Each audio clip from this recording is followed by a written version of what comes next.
Bom, então, bom dia a todas e todos. É um prazer, em nome do Programa de Pós-Graduação em Sociologia e Política da PUC do Rio Grande do Sul, dar início, a essa atividade que parte, então, no segundo dia do nosso sétimo seminário recente do programa, que esse ano tem como tema Vozes Femininas, Interseções Contemporâneas. A mesa de hoje, então, vai ser presidida pela nossa discente Gabriela, que vai, então, imediatamente chamar as nossas convidadas à mesa para a gente iniciar, então, essa mesa de abertura do segundo tempo. Então, em nome da PUC, gostaria de agradecer imensamente a Maria Lúcia e a Pena pela parceria, por terem prontamente aceitado participar do nosso evento. Sem mais delongas, então, passo a palavra a Gabriela. Bom dia a todos, obrigada pela presença. Então, como o professor Rafael já falou, eu sou a Gabriela Jardim, sou discente aqui do nosso programa, sou doutoranda, na Sociologia, estou no segundo semestre, e trabalho com a agenda de pesquisa de Sociologia Jurídica e Raça e Acesso à Justiça. Bom, vamos dar continuidade, então, no nosso segundo dia de evento. Antes de tudo, eu gostaria de pedir para vocês não esquecerem de assinar a nossa lista de presença, tá? Muito importante. Eu vou chamar, então, para compor a nossa mesa, as nossas palestrantes. Professora, por gentileza, Maria Lúcia Moritis.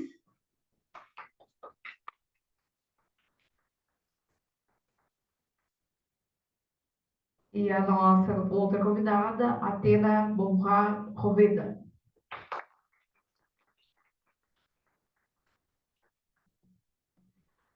Peço licença para vocês que antes da gente fazer a exposição do currículo das nossas palestrantes, a nossa convidada Atena vai divulgar o livro dela. Fique à vontade, por favor. Já sim, eu podia ter juntado na minha fala, me chamando. Na verdade, O Pão, Sol e Travesti é o meu mais recente livro. Quem for publicar livro na sua vida, por favor, nunca diga que é o último lançamento. Esse é o meu último lançamento, porque não é. Senão você não vai nem morrer, esperando assim, e você vai continuar escrevendo. Então, aprendi com outras escritoras, é o mais recente livro.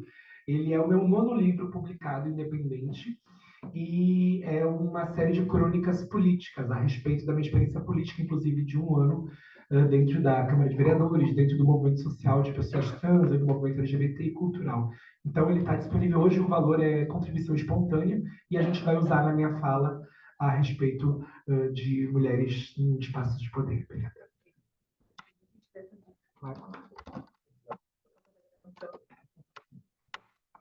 Então, gente, aí um maravilhoso livro. Peço licença, então, para fazer uma apresentação dos currículos das nossas palestrantes, tá? Tomei a liberdade de colecionar lá do lápis de cada uma de vocês, certo? Então, a professora Maria Lúcia, ela possui graduação em Ciências Sociais pela URGS, mestrado em Ciência Política pela URGS também, e doutorado em Ciência Política pela URGS também. Atualmente, ela é professora associada do Programa de Pós-Graduação de Sociologia e Ciência Política, de Ciência Política da URGS, e tem experiência na área de ciência política, com ênfase em instituições governamentais, e atua nos temas de discurso político, gênero, carreiras políticas femininas, campanhas eleitorais, poder legislativo e partidos de esquerda. É um prazer tê-la conosco. A nossa convidada também, Atena, ela é graduada em filosofia e licenciada em filosofia pela Universidade Federal de Pelotas, é mestranda em antropologia pela Universidade Federal aqui do Rio Grande do Sul e possui como ênfase as áreas de estudo, educação, religião, filosofia, literatura e antropologia. Então, fiquem à vontade para exporem, será um prazer ouvi-las.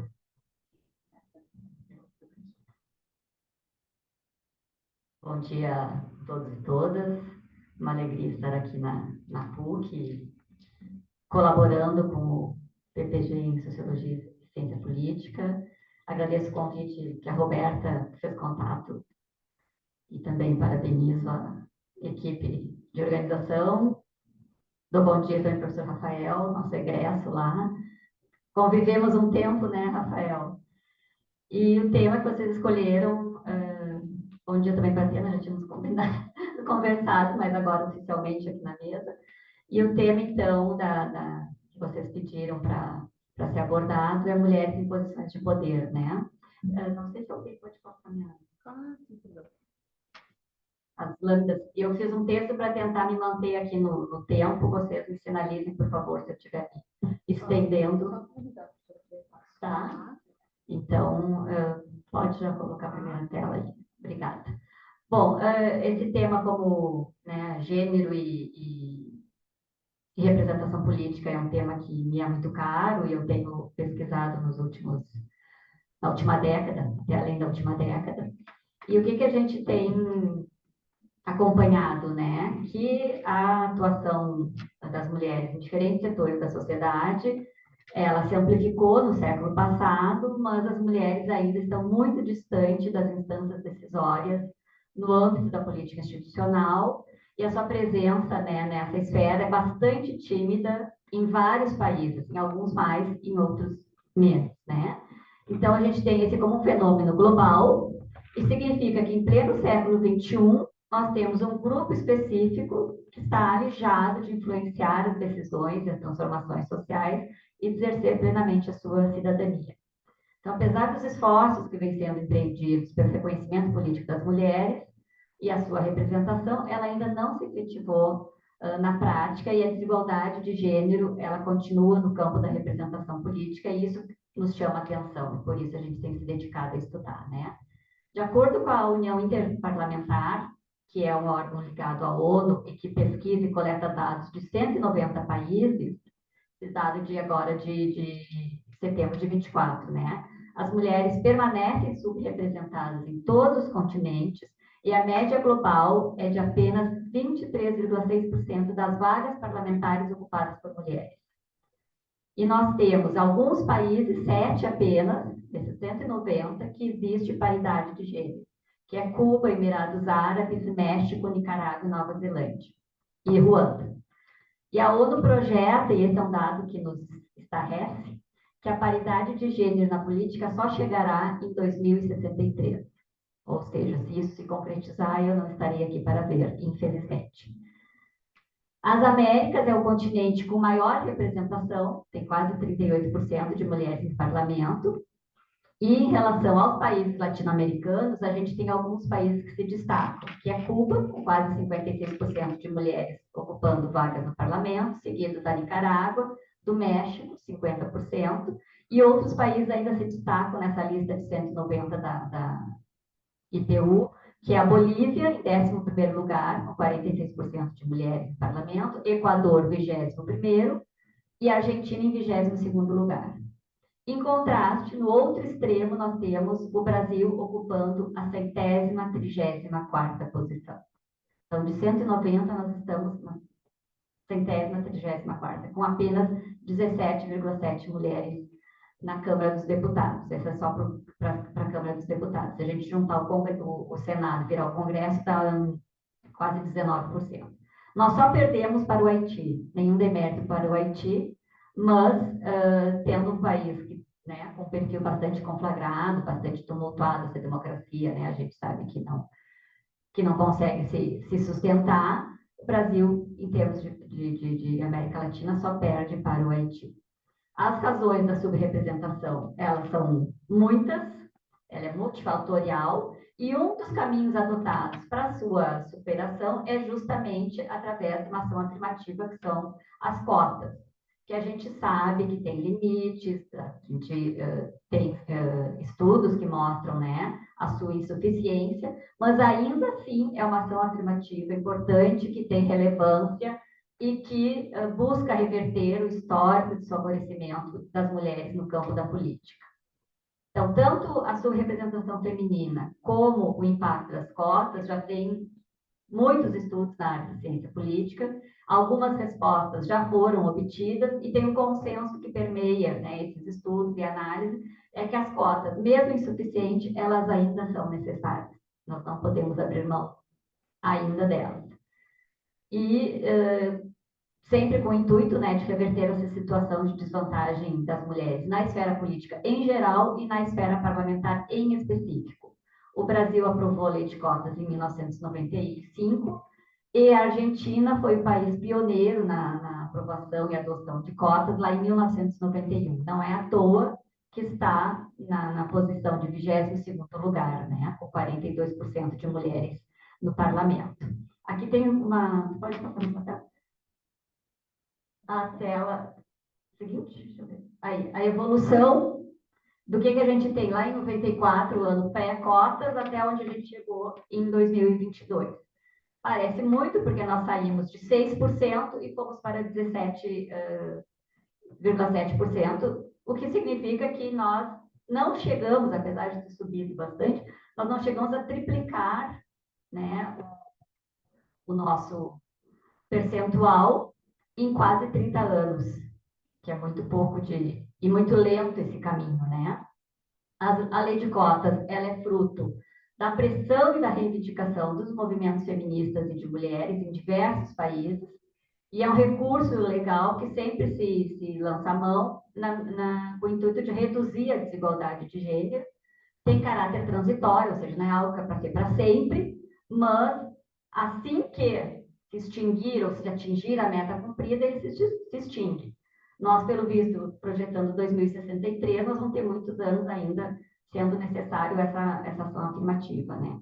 Claro que só a lei de cotas na política, ela não é suficiente nesse âmbito, né? Mas se precisa também que ela se amplifique em outras instituições, tanto partidárias como em nível sindical também, com esse objetivo de corrigir, né, o desequilíbrio da participação entre os gêneros e procure, assim, se afastar os vários obstáculos que as mulheres enfrentam cotidianamente.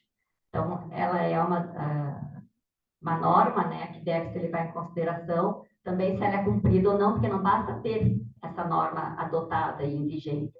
Tem que se observar se ela é cumprida ou não e que sanções estão previstas caso ela não seja cumprida, né? Aqui no Brasil, a gente, durante muito tempo, não tinha as cotas como algo obrigatório. E aí os partidos, não sendo obrigatórios, não cumpriam.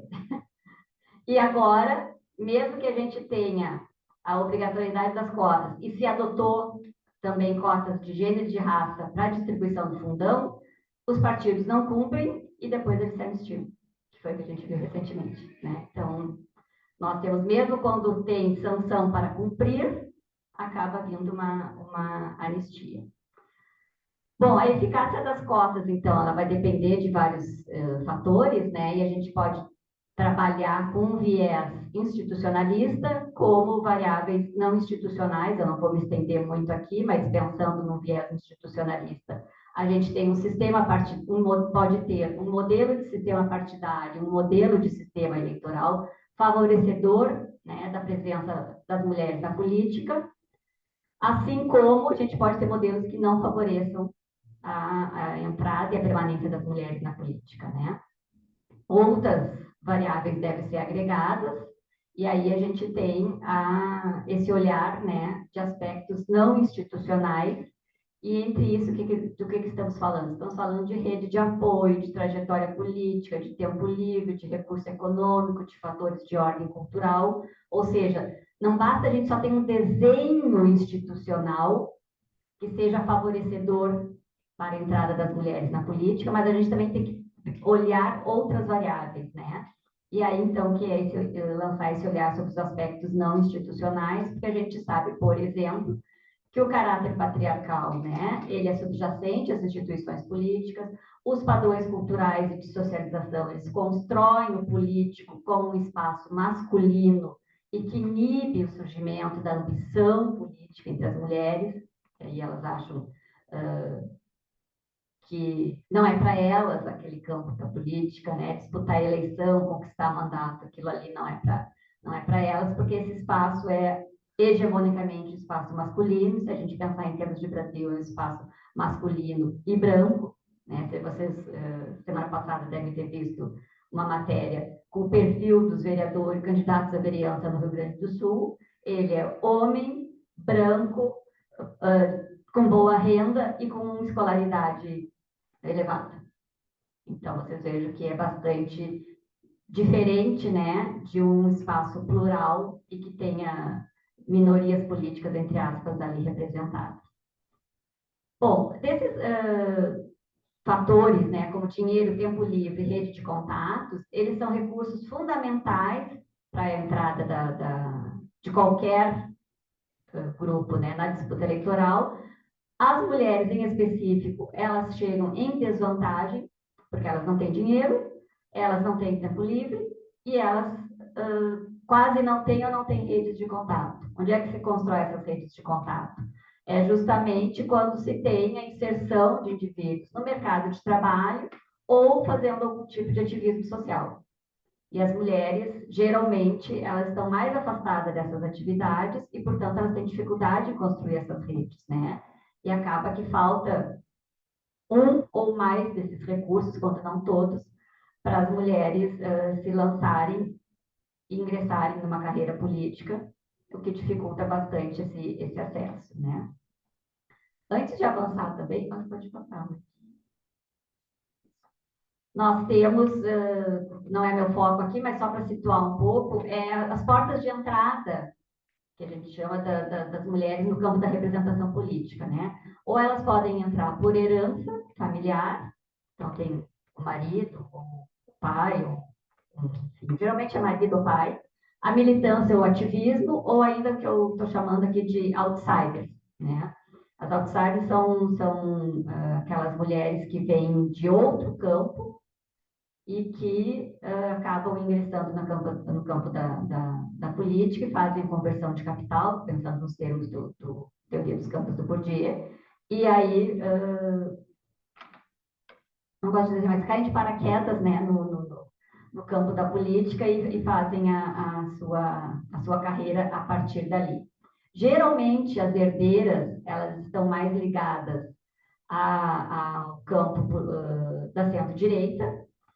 As de militância e ativismo estão mais ligadas ao campo da esquerda, e as outsiders, geralmente, né, estão mais presentes nos partidos de direita. E se elegem muito também, assim, com pautas específicas, né? Então, tem portadores de necessidades especiais, a violência urbana, e muitas estão entrando nesse nicho através das igrejas pentecostais ou neopentecostais, né? Então, tem um capital religioso também que se faz presente. O que eu vou destacar é o aspecto econômico, que é o que é uma das grandes barreiras que as mulheres têm, tendo em vista a criação do fundão, né? Popularmente chamado fundão, mas é o Fundo Especial de Financiamento de Campanha, o PFEC, aprovado lá em 2017, e que foi aplicado pela primeira vez na eleição de 2018, com uma verba de 1 bilhão e 700. E agora, em 2022, que são os dados que eu vou apresentar, quase 5 bilhões. Então, cresceu de 18 para 2022, de 1 bilhão e 700 para quase 5 bilhões. No pleito municipal, tanto de 20 como agora, essa verba lá em 2020 ela foi de 2 bilhões e agora está sendo mantido o valor de 2 anos atrás. Esses quase 5 bilhões é o que está sendo o orçamento, né, desse fundo público para a eleição municipal. Tem outras formas de financiamento? Tem. Então, a gente tem o financiamento que a lei permite, né, que é doação privada, mas de pessoa física, já que a pessoa jurídica foi proibida e isso motivou a criação do fundão.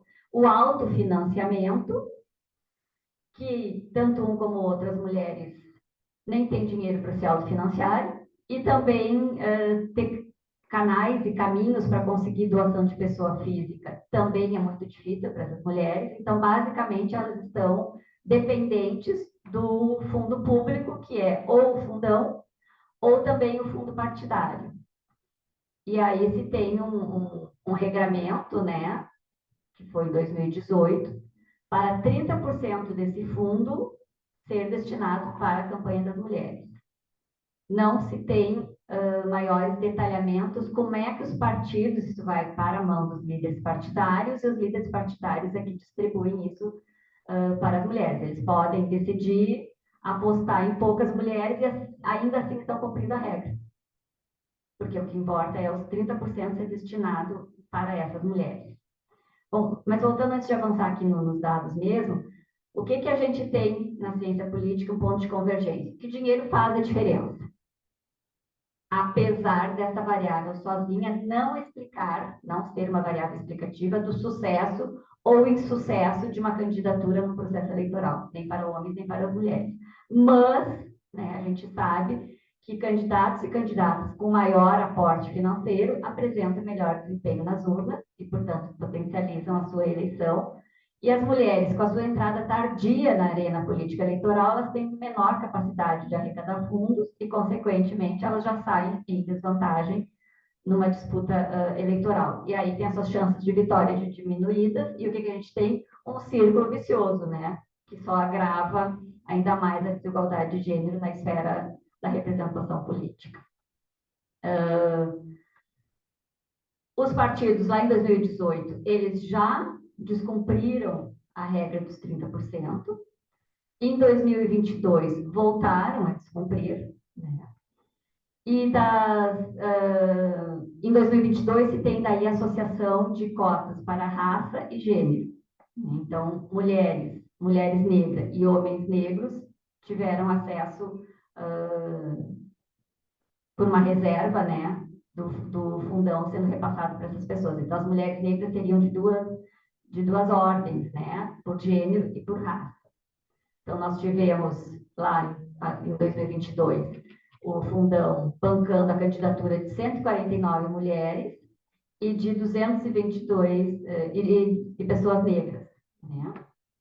E isso deu em torno de 10 milhões para 88 candidatos e candidatas negras e 61 mulheres, o que deu um repasse de 10 milhões. Então, vocês vejam, de quase 5 bilhões, 10 milhões foram transferidos para mulheres brancas, mulheres negras e homens negros.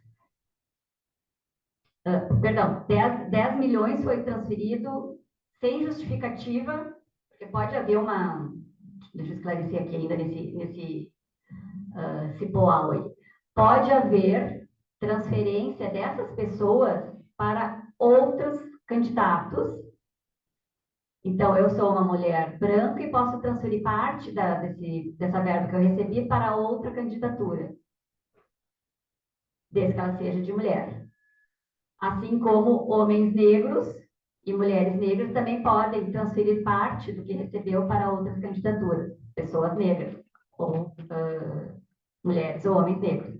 E aí a gente tem, então, do repasse que foi feito, né, 10 milhões que saiu de candidaturas de negros e de mulheres, que foi parar em outras mãos.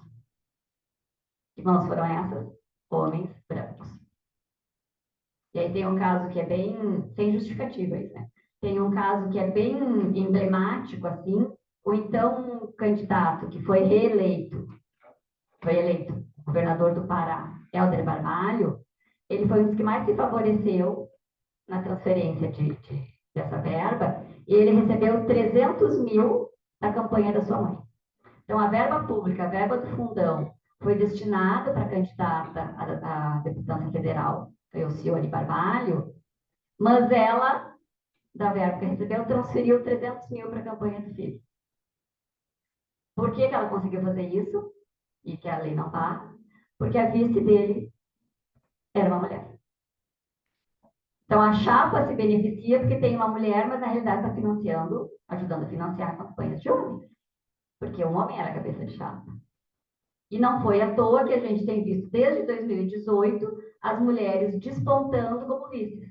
Ou são candidatas a vice-governadora, ou são candidatas depois a vice-prefeitas tanto em 20 como em 24. É uma profusão de candidatas a vice.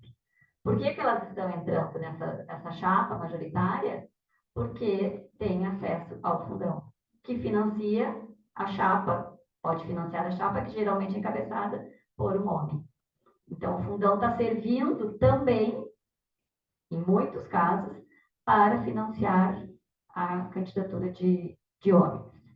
Inclusive, a justificativa da então, candidata a deputada, né, Alcione, foi justamente que a candidata a vice A Ana Tuma era uma mulher da chapa. Então, estava valendo a transferência, né? Foi ela a mulher que doou o mais alto valor a um candidato branco.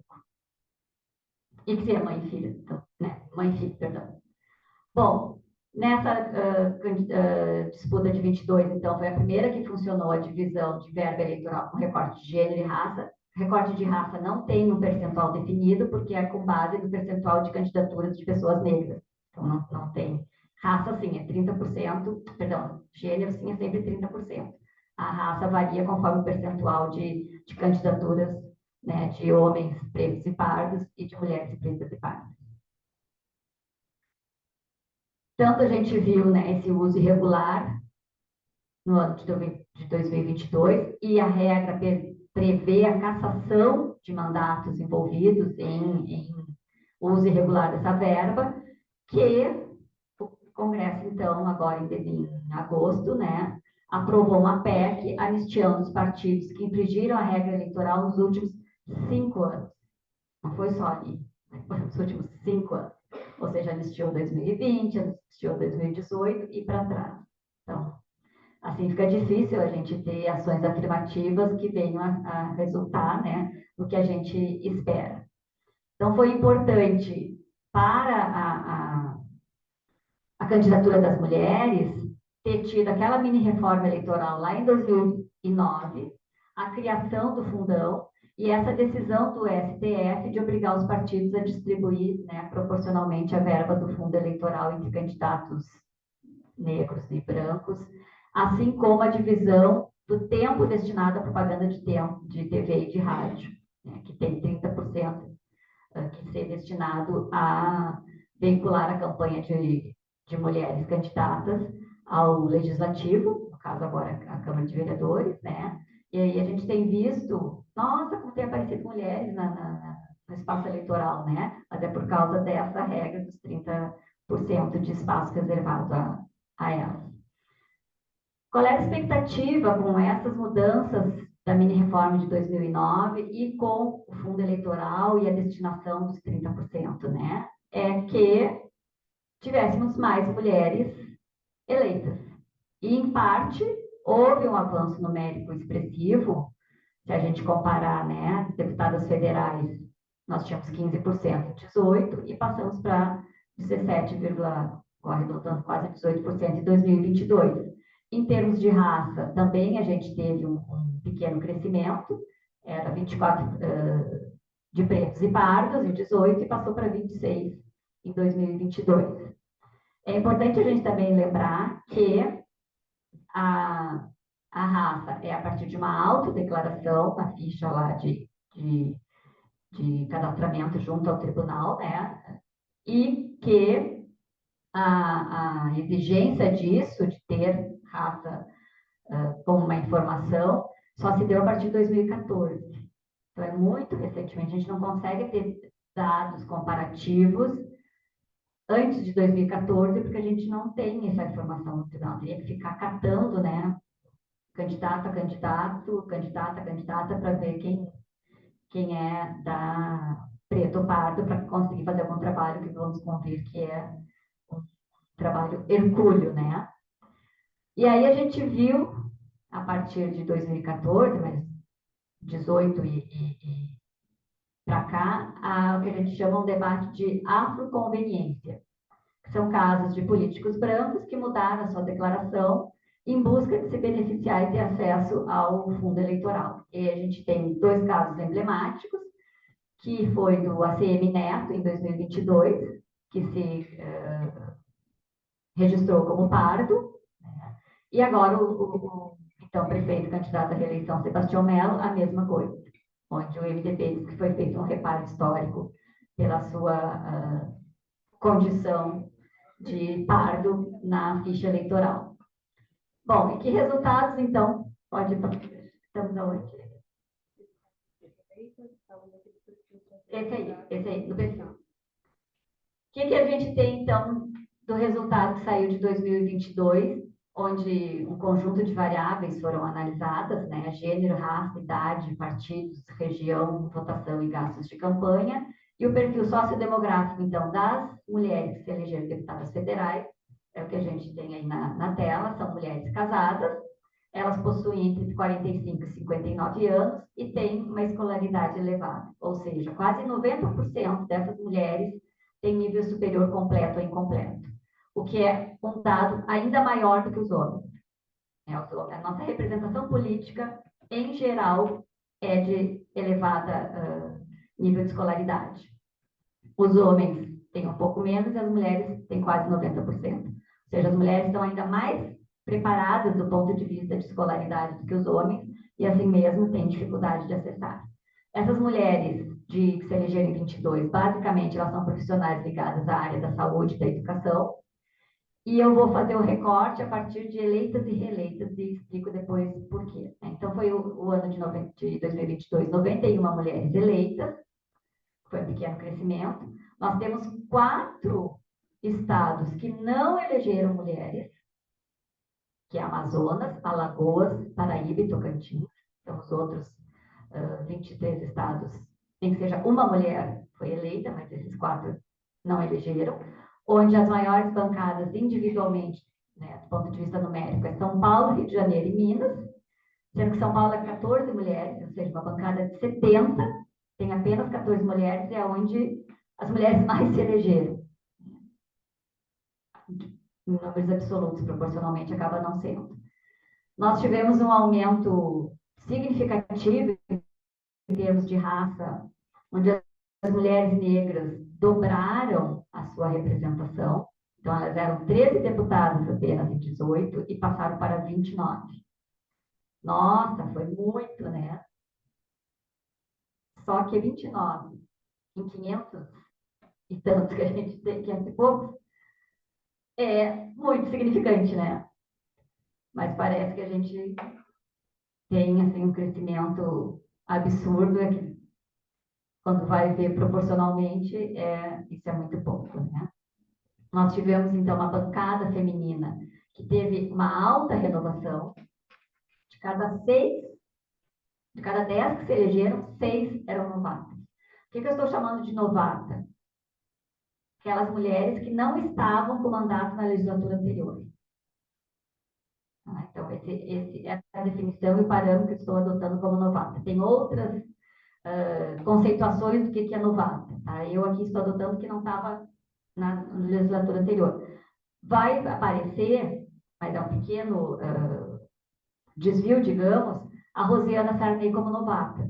Ela está nessa categoria, de novata não tem nada, nem do ponto de vista de idade, nem do ponto de vista de carreira. Mas é que, como ela não estava na legislatura anterior, ela vai ter que cair nessa categoria das novatas, porque eu só estou trabalhando com as novatas, entre aspas, por isso que elas aparecem sempre com entre aspas, e as reeleitas, que são aquelas que conseguiram um novo mandato. Então, dessas novatas, são 55, dessas 91, então, né, a maioria.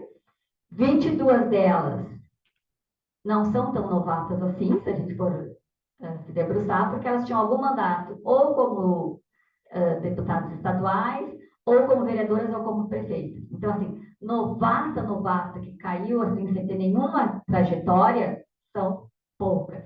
Então, nesse caso da categoria 55 aqui, elas, as que são chamadas de outsiders aqui por mim, né, são 33. Então, das 55, 33 é que são as efetivamente novatas, né, que não tinham nenhuma experiência na sua trajetória anterior. A média de idade dessas mulheres novatas é de 43 anos, enquanto que das reeleitas já é bem maior, e a média de idade é de quase 55 anos.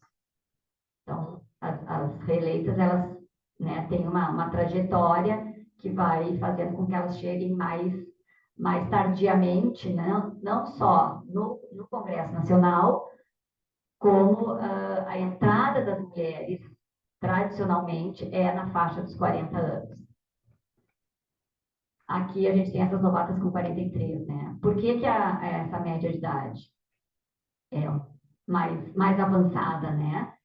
Em função das mulheres, elas têm as obrigações que recaem sobre as suas costas, né, de dupla, tripla jornada de trabalho, e aí tem todo as tarefas da sua vida doméstica que as mulheres têm que dar conta, que elas não têm tempo, daí a questão do tempo livre é importante, né, que é um recurso importante, para se dedicar à política.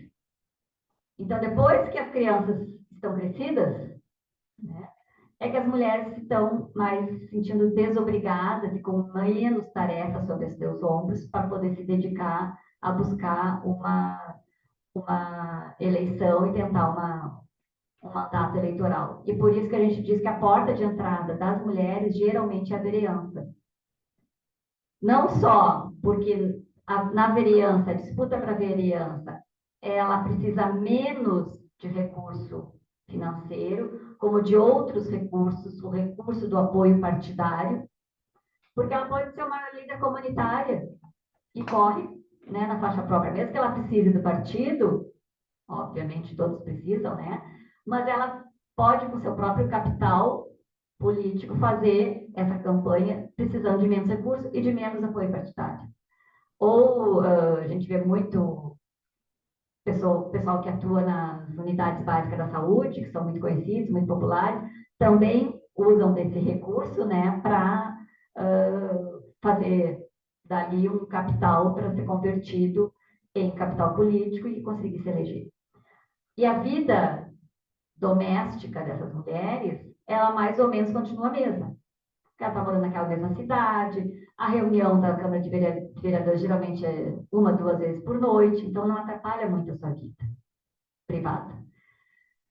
Já quando tem que vir para deputado estadual, a coisa já complica um pouco. E ir para a deputação federal, então, complica tudo. E aí vai afunilando, né? E por isso que essas mulheres mais tardiamente chegam lá no topo pensando, né, em plano local, estadual e federal, para chegar na Câmara dos Deputados, porque se mudar para Brasília, daí tem que levar cachorro, papagaio, sogra, marido, filha, complica demais. Vir para Porto Alegre já é menos complicado. E quando os homens estão exercendo um mandato, ou mesmo fazendo campanha, eles só estão fazendo isso.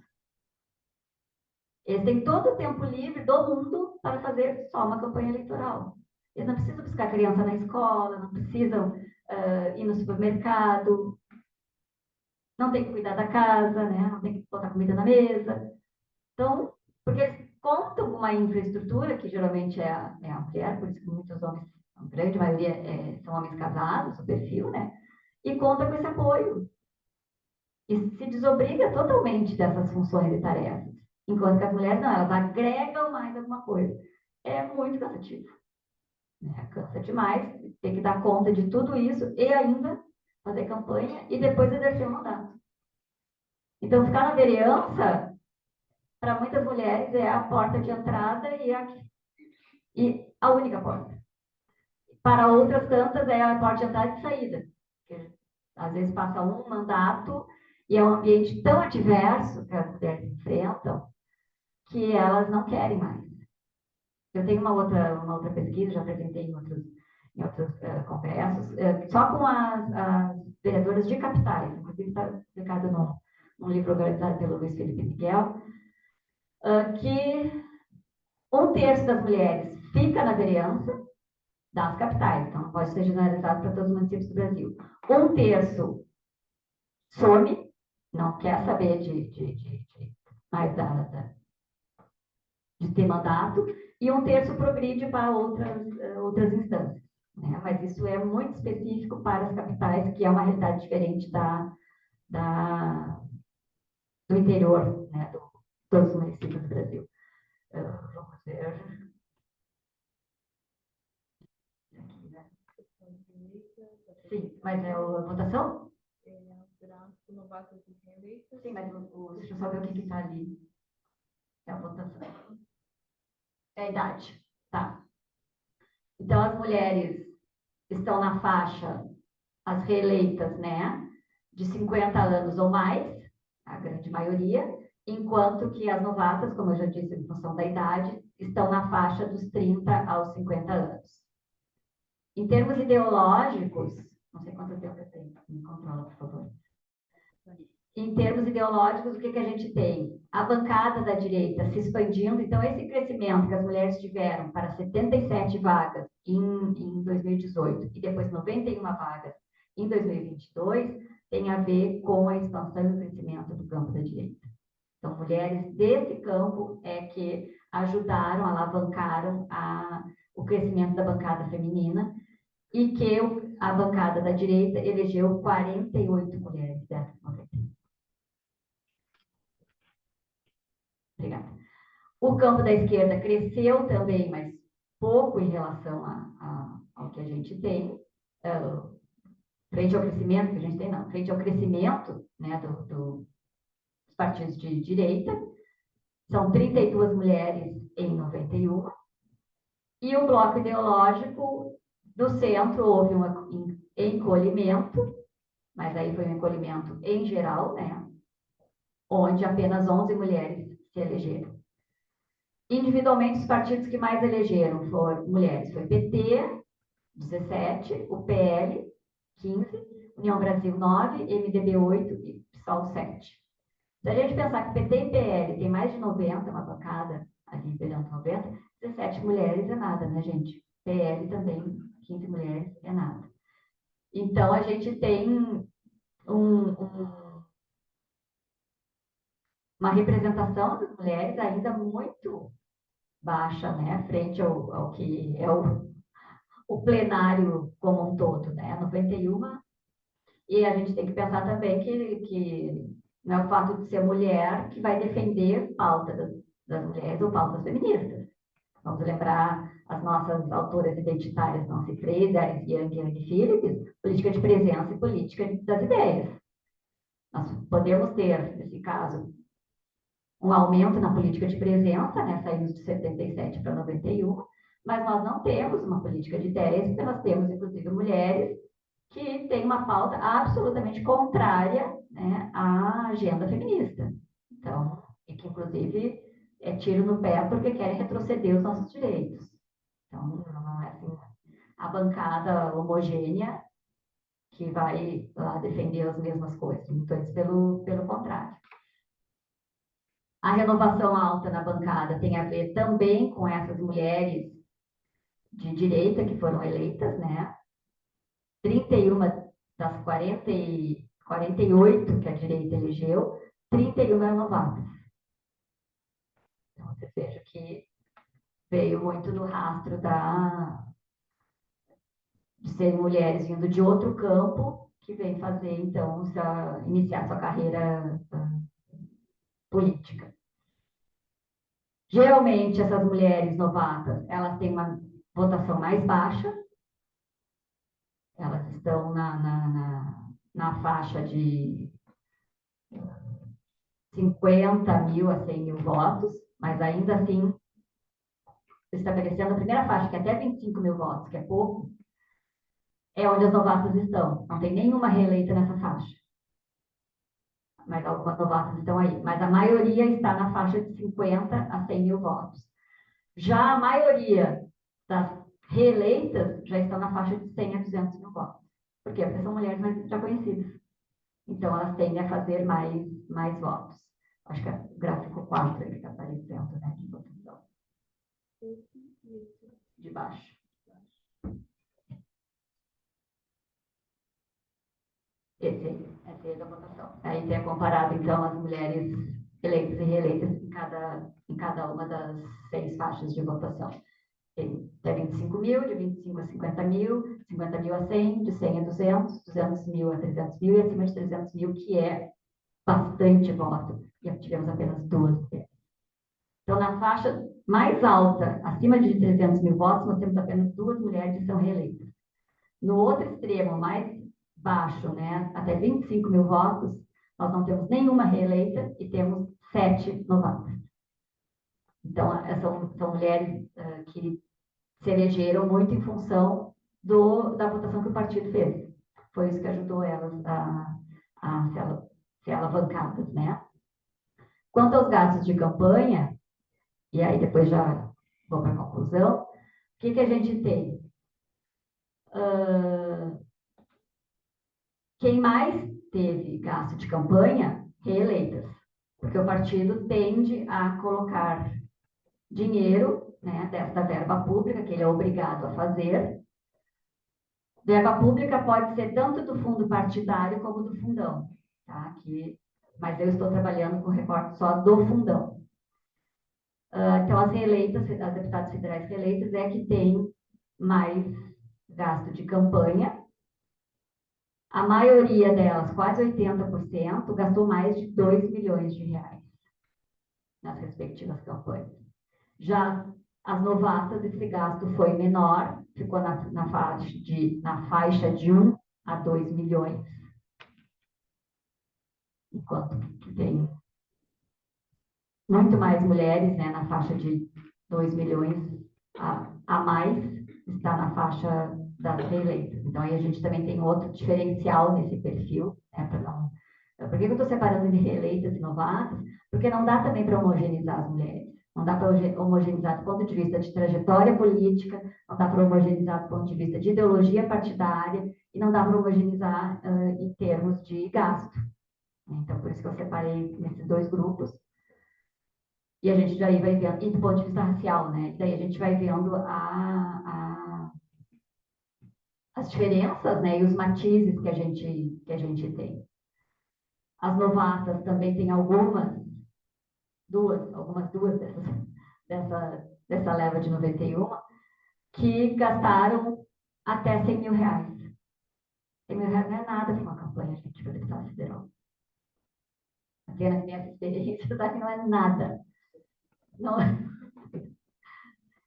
Já as que estão na última faixa, lá de 3 milhões ou mais, aí a gente tem também reeleitas e novatas. Então, mas concentrado, as novatas estão nessa faixa de 1 milhão a 2 milhões, enquanto que as reeleitas estão na faixa de 2 milhões a 3 milhões. Aí sim tu tem, né, mais, eleição mais substantiva, né? Então a gente tem a vantagem de já possuir um mandato, desequilibrando a disputa eleitoral entre as mulheres. E dos 30% do valor disponibilizado pelo fundão, menos de 152 milhões chegou à campanha das mulheres que se elegeram. Então, vamos arredondar, 5 bilhões, 30% para as mulheres. Isso é 1,5, né? 1,5 bilhão, se não estiver ruim na matemática. 1,5, né? 1,5 bilhão. 1,5 bilhão para as mulheres brancas e negras. Somando as mulheres que se elegeram, essas 91, foi 152 milhões que financiou essas mulheres que se elegeram. Ou seja, tem que ser 1,5 bilhão mais 1 bilhão e não sei quanto que foi distribuído e não converteu em voto para eleger mulheres. Vamos, né, pensar também sobre isso. Do ponto de vista racial, a gente tem as mulheres recebendo quase o dobro do financiamento que as mulheres não brancas. E aqui está escrito pretas, pardas e indígenas, né, o que produz a exclusão de grupos específicos. E aí, então, só resumindo aqui, 10 pontos, que eu não vou me estender, 11. O que saiu das urnas lá em 2022, né? Que é bastante revelador. Que permanece muito lento o crescimento da bancada feminina na Câmara dos Deputados, em que pese a lei de cota, em que pese a ação afirmativa de acesso ao fundão. Imagino que seria pior se não tivesse essas duas regras.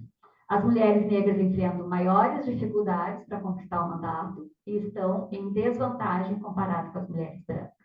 Pela primeira vez foram eleitas mulheres trans e defensoras da pauta LGBTQIA+. A tendência de crescimento da bancada feminina de direita persiste. Ela já se apresentou em 2018, se repetiu em 2022. Agora, a eleição municipal vai ser um termômetro, né? Isso vai projetar para 2026.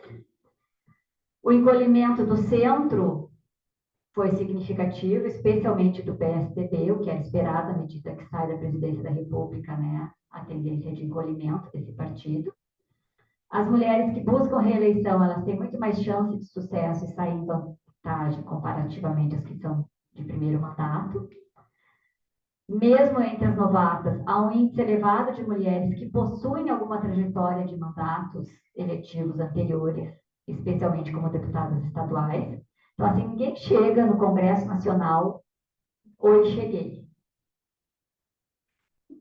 Tem trajetória aí antes. Tá bom. Agora, nesse último pleito de 22, teve o maior grupo de novatas outsiders, né? Em 55, 33 eram outsiders, porque veio muito pelo viés da direita com apoiadas no bolsonarismo e nas igrejas neopentecostais. Né? As esposas de pastores, bispos, ou elas mesmas sendo pastoras e bispas, eles têm um capital religioso e isso lhe cacifa a atuar na política, ou pelo menos se lançar na política, né? As mulheres brancas que se elegeram deputadas federais receberam do fundão quase o dobro da verba repassada às eleitas não brancas, e ainda existem estados, foram os 4 que eu mencionei, que não elegem mulheres para o cargo de deputado federal em pleno ano de 2022. Era isso, obrigada.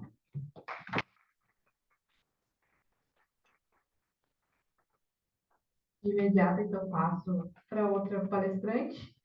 Atena, tens a palavra e depois a gente faz um debate final. Obrigada, bom dia.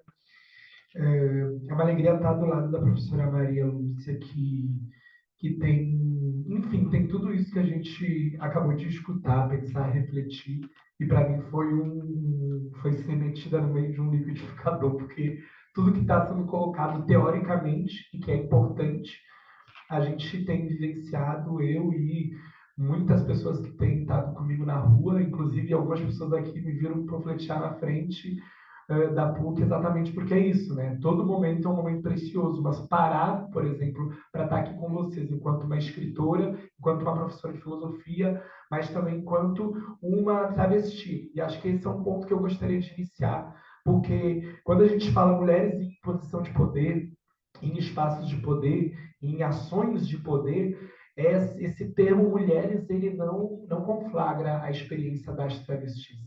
Exatamente porque é uma tese que a gente tem levantado nos últimos anos, mas prioritariamente desde a eleição da Duda Salabert de Minas Gerais e da Erika Hilton de São Paulo para o Congresso Nacional, que é o quê? Travesti é um terceiro gênero histórico. Quando a gente fala isso, a gente basicamente entra em um conflito ideológico muito forte, e é um conflito ideológico. Quando, por exemplo, a gente tem argumentos que nós consideramos transfóbicos, porque eles são transfóbicos, em relação a dizer que a natureza não produz isso, a natureza ela é colocada a apresentar corpos de homens e corpos de mulheres, corpos considerados aí penianos e vaginais, corpos considerados hormonocentrados, fisiológicos centrados, anatômicos centrados, colocando exatamente um essencialismo que a gente, que vem de uma escola existencialista sartreana, se opõe frontalmente. Quando dizem, por exemplo, que uma pessoa não pode mudar de gênero porque o argumento mais rasteiro do senso comum transfóbico é porque a natureza fez assim, a gente desconsidera, vejam bem, olha os argumentos que se colocam, a natureza produziu assim, a natureza te fez assim, você nasceu assim e a natureza já definiu. Então a gente vai desconsiderar, por exemplo, toda a noção de que quando um corpo nasce com estrabismo, quando um corpo nasce com miopia, a gente não pode alterar a condição, porque está dada pela natureza. Corpos que têm células cancerígenas também, a natureza está dando a posição e o destino fatal. Não podemos mais, então, aceitar tecnologias vinculadas à quimioterapia e à radioterapia. A gente tem, então, uma condição expressamente dada pela natureza, em todos os sentidos, paramos de usar avião, que vai contra as leis da natureza. O objeto tem que cair, o objeto não tem que flutuar, o objeto não tem que se sustentar, o objeto não tem que se opor à força da gravidade. E aí a gente entra com a epistemologia, ou as epistemologias dadas desde Popper até alguns outros epistemólogos dados ao anarquismo epistemológico também, a gente entender a nossa relação não com a natureza, mas com um conhecimento que interpreta a natureza. A denominação, a primeira posição que a ciência dá para lidar com a natureza das coisas, para lidar com a natureza nomeada das coisas, é nomear. Quando me dizem Atena, você não se cansa, não é cansativo a sigla LGBT se estender? Eu digo, nunca vi ninguém reclamar da tabela periódica, tá entendendo? E a tabela, nem do alfabeto, mas a tabela, o do alfabeto ainda não para, mas a tabela periódica, você tem menos da metade tem sido colocado como à disposição encontrada em laboratório. O resto, sabe ali qual é o primeiro elemento da tabela periódica? Hidrogênio. O segundo, lá na outra ponta, hélio. Entre o hidrogênio e o hélio, segundo a construção dos químicos atuais, aquele espaço vazio não é espaço vazio. São outros elementos disponíveis em áreas do nosso universo, ou seja, que a gente não conhece. Ou seja, a tabela periódica ela representa só 16% da matéria organizada no universo. A tendência é aumentar. Inclusive, a forma de organização por número atômico, por elétrons, por prótons, por nêutrons, ela é dada ao nosso sistema solar e à nossa condição planetária terrestre. Ponto.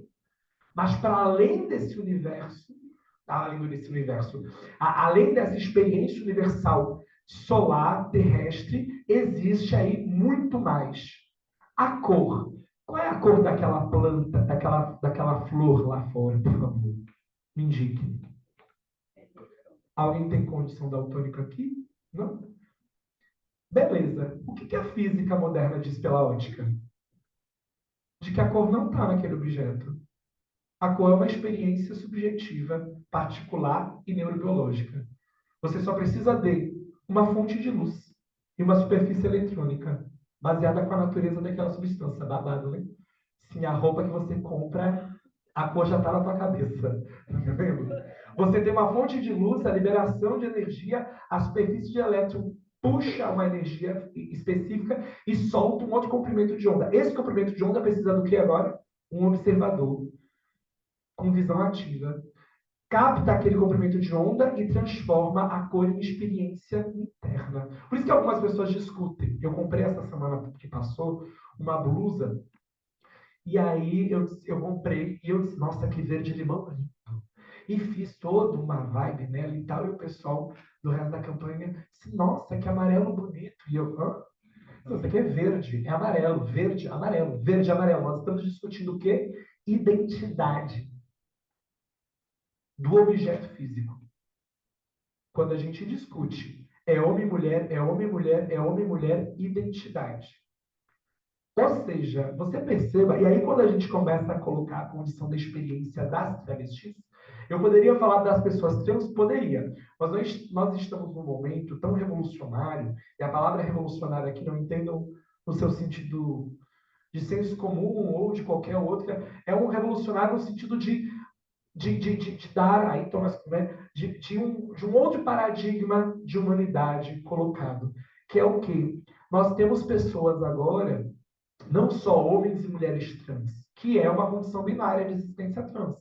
É uma pessoa que sai de uma experiência socialmente colocada e construída de homem para a mulher trans. Trans exatamente é esse latim, aquilo que está do outro lado.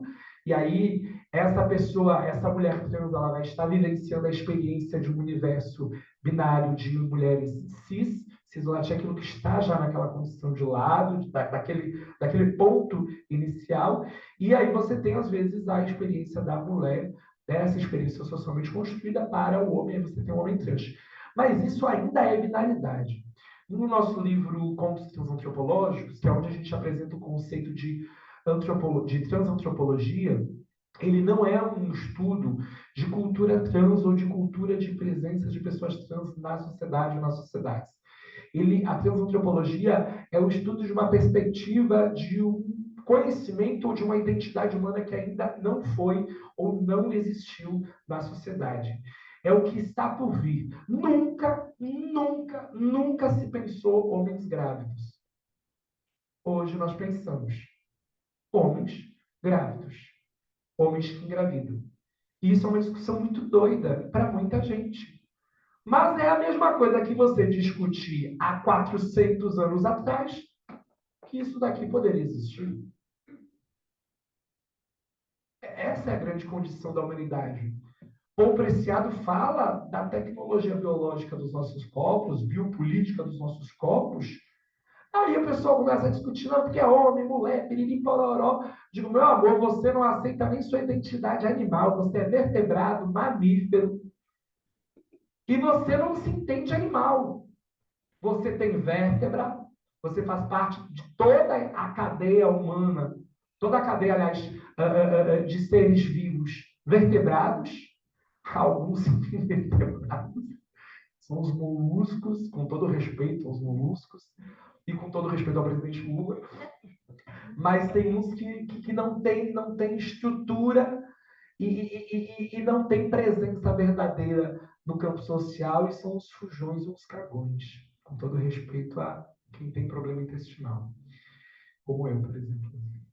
Estou brincando, a cara de vocês é ótima, né?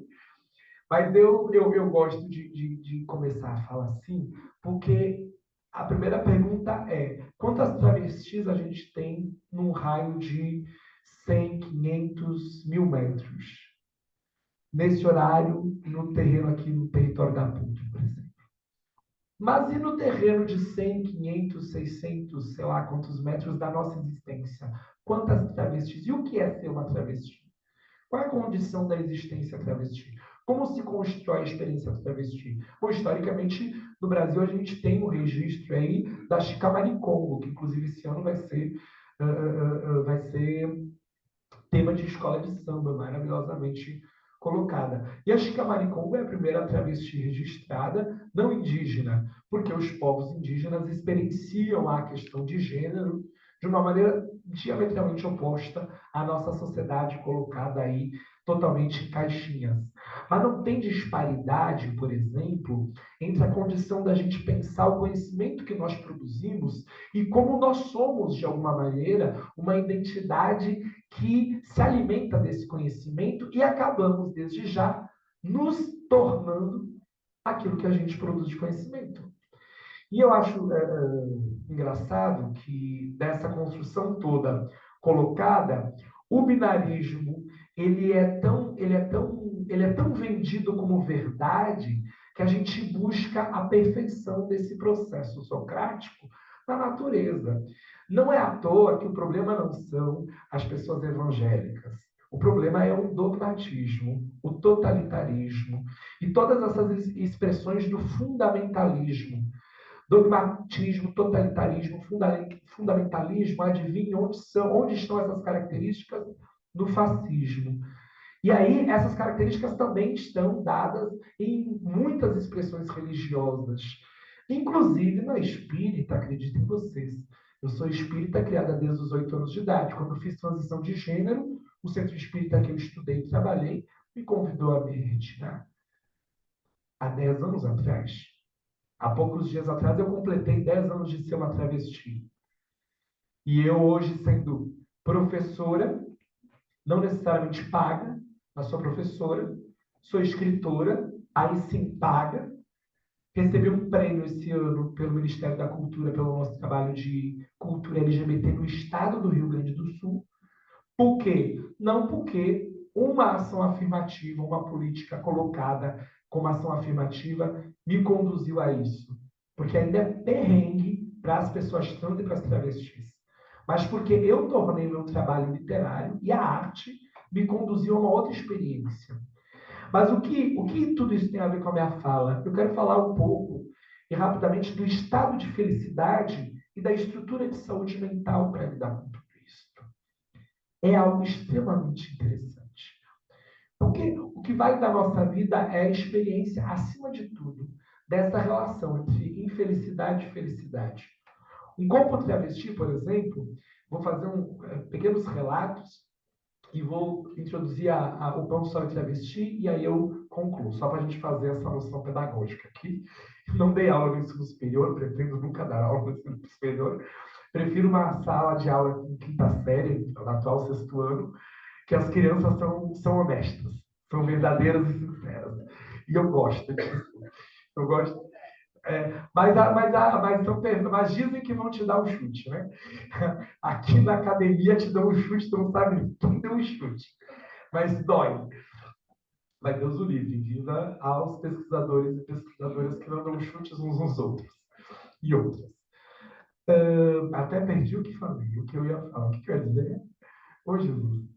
Da felicidade. O que eu ia dizer, meu Deus? Pronto, perfeito. Primeiro dia de campanha. Saí na rua 6 horas da manhã. Fui para uma esquina, na Salgado Filho. Comecei a panfletear. Sou um pouco outsider. Por quê? Porque eu nunca entrei eu não entrei na experiência política pelo movimento social. Não estava vinculado, porque movimento social tem que ser coletivo, né, gente? Não existe movimento social de uma pessoa. Isso é bala, isso é religião. Né? É uma criatura e o resto tudo é secto. Que vai junto. Não, não, não, não. O movimento social é coletivo. Então, eu não adentrei pelo movimento social LGBT ou feminista, muito menos de juventude, de grêmio estudantil. E, ao mesmo tempo, muito menos sou herdeira de mim mesma. Né?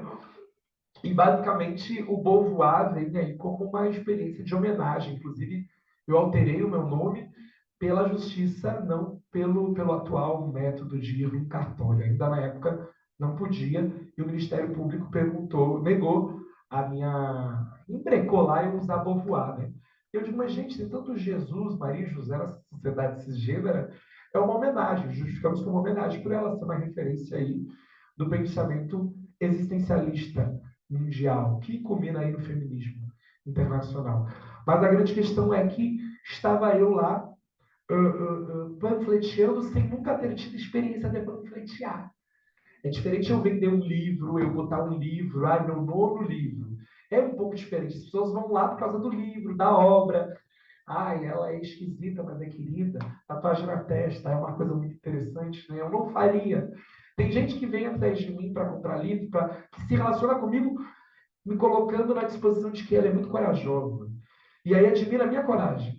Você entendeu? Ela não tem relação nenhuma comigo, mas admira a minha coragem. Porque talvez falte a coragem que ela gostaria de ter. A gente tem que fundar essa ideia de que não tem que ir atrás das pessoas por aquilo que elas fazem a gente referenciar ou reverenciar. Tem que construir porque você quer construir aquilo que você sente. E nessa experiência, a panfletagem tem que ter muita coragem. E eu não tinha muita coragem, mesmo tendo tatuagem na testa. E panfleteando, meia-noite começou a campanha do dia 16 de agosto, era 6 horas da manhã, ou seja, 6 horas que iniciou no Brasil inteiro, em mais de 5 mil municípios, a campanha eleitoral municipal. Estava eu lá, uma travesti, com essa cara belíssima, 6 horas da manhã, ninguém é bela, né, gente? Panfleteando, ao que um rapaz pega, ele desce, não pega o panfleto, e aí ele para, olha, me olha, e eu panfleteando.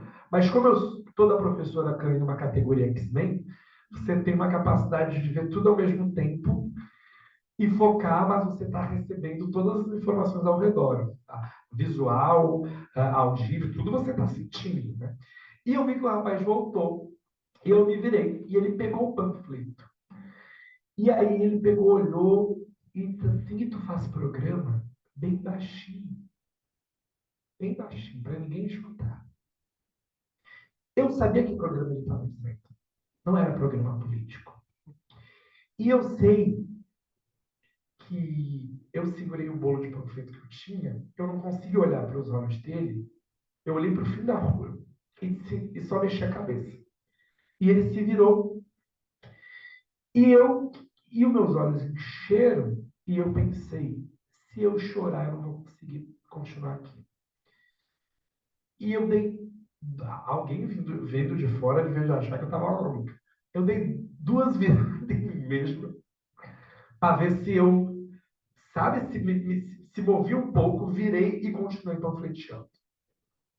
Só que aquilo ficou martelando, porque toda vez que um homem chegava perto de mim para pegar um panfleto, eu achava que ele poderia estar. Mas não achava porque é a história das travestis. Eu achava porque no primeiro dia, em 6 horas e meia de campanha nacional, já havia ali uma coisa chamada violência de gênero, mais especificamente transfobia. E o problema não é a prostituição. O problema não é o trabalho sexual que é legalizado, mas não é regulamentado, porque se for regulamentado, a gente vai descobrir que muitos pais, filhos, irmãos, namorados de muitas de vocês frequentam o ambiente da prostituição. Não é esse problema. Porque é força do corpo dado. Quando eu trabalhei no telemarketing, quando eu trabalhei de manicure, quando eu trabalhei como escritor, quando eu trabalhei como atendente de livraria, quando eu trabalhei como prostituta, em nenhum dos momentos não havia exploração. Sempre houve exploração. Por quê? Porque a gente está numa sociedade que a gente tem que produzir a partir da força do trabalho do nosso corpo. É tempo, é energia que o corpo é utilizado, seja sexo, seja... Aí uma vez alguém disse, mas se usa só sexo, não inteligência. Meu amor, você sabe como você tem que ter capacidade que eu não tive, profissional de ser puta. Eu não tive. Muitas trabalhadoras sexuais usam muita inteligência profissional para lidar com o campo. E são tranquilamente felizes com isso. Mas quando 97% das pessoas trans, incluindo homens trans e transmasculinos, 97% estão por quê? Porque é condicionado compulsoriamente. Eu estou lá como a primeira travesti a ter uma lei assinada, aprovada, na Câmara de Vereadores em 251 anos de história da Câmara de Vereadores de Porto Alegre, de uma capital. A gente tombou a prática da poesia de rua chamada Islã como patrimônio cultural da nossa capital. A gente aprovou o indicativo de criação do Estatuto Municipal das Pessoas Trans. A primeira legislação a ser pensada para as pessoas trans estava sendo construída em Porto Alegre. Junto com a Comissão da Diversidade Sexual e de Gênero da OAB, com o Dr. Lamarck, que é presidente da OAB, porque a gente fazia parte dessa organização, dessa comissão. Mas para aquele rapaz, o fundamental era pensar a única referência que ele tinha de travesti, que era qual? A esquina da prostituição, que não é o problema. Mas eu não estava ali para isso. E mesmo, olha a loucura, professor. Eu estava com um panfleto que me comprovava, com a minha cara estampada, que eu sou candidata. Mas não é suficiente. Aquilo me fez questionar, inclusive, se outros parlamentares da Câmara pensam mesmo de mim. Me fez questionar se boa parte dos homens, prioritariamente, porque do público que mais recebe o panfleto, as mulheres sorriem com um olhar de admiração. Tu sente quando alguém te olha admirando? Tu sente? As que não olham com esse olhar, cara feia, é um universo, a rua é muito doida, é muito pesada, a vida da gente é muito pesada, mas boa parte das mulheres, principalmente as mulheres negras, elas pegam o panfleto sorrindo. Por quê? Aí eu não sou pesquisador. Negativo. Pesquisar isso. Vou produzir mais um livro sobre isso e ganhar dinheiro em cima disso. Tá entendendo? Com certeza. O Lattes, que me desculpe, mas eu vou ao e outro já. Tá entendendo? Amigo, tu distribui rapidinho o livro para a gente poder ler o primeiro capítulo só? Eu juro que é curto, tá, gente? Que eu detesto crônica longa. Eu detesto coisas muito compridas. Muito lá, eu acho tão... Por isso que eu talvez não gostaria de trabalhar. E fazer uma reflexão aqui, né? Que o pessoal falou que eu sou mestrando em antropologia da UFRGS. De fato, sou. E, de fato, o nosso tema de pesquisa é transantropologia. É a produção de um conhecimento de uma travesti numa faculdade, numa universidade em que o paradigma não pensa a travesti como uma identidade de gênero. Inclusive, vocês já pensaram que na Constituição Na Constituição, no artigo 5º, você tem duas referências de gênero só, né? Homem e mulher, né? Mas vocês já pararam para pensar que nenhum documento de vocês legal tem a palavra homem e mulher?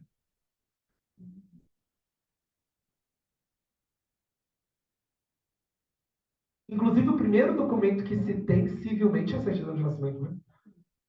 E lá tem sexo. Mas a Constituição que define as coisas legais do país não afirma. Por quê? Por que o STF sempre dá causa, ganha para as pessoas trans em processo de transfobia? Tá vendo para pensar isso? Olha, dificilmente o STF, quando sobe um caso de transfobia, a pessoa trans perde. Dificilmente. Por quê? Porque não tem conceito científico de gênero. A Scientific American Nature, desde os primórdios iniciais das suas primeiras publicações, não tem um artigo que tendencione a definir gênero. Porque as cientistas mais qualificadas de verdade sabem que não tem conceito fechado na natureza. Pessoas intersexuais estão aí para isso. Elas cortam totalmente a ideia de XXXY, de genitálias definidas. Aí você para pensar que doideira é essa que a gente vive, em que eu tenho que ser culpabilizada pela minha construção individual de gênero.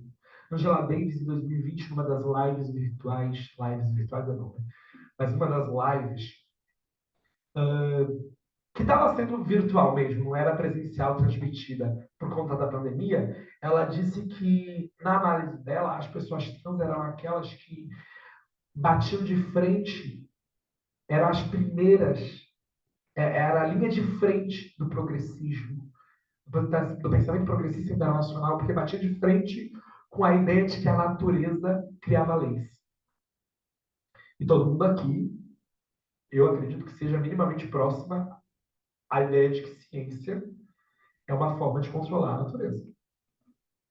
Um livro de física nada mais é do que como controlar a energia. Um livro de química, como controlar a matéria. A própria ideia de linguagem é como controlar o sentido da coisa. Quer ver uma coisa? Por favor, quem tem mais de 20 anos, levante a mão.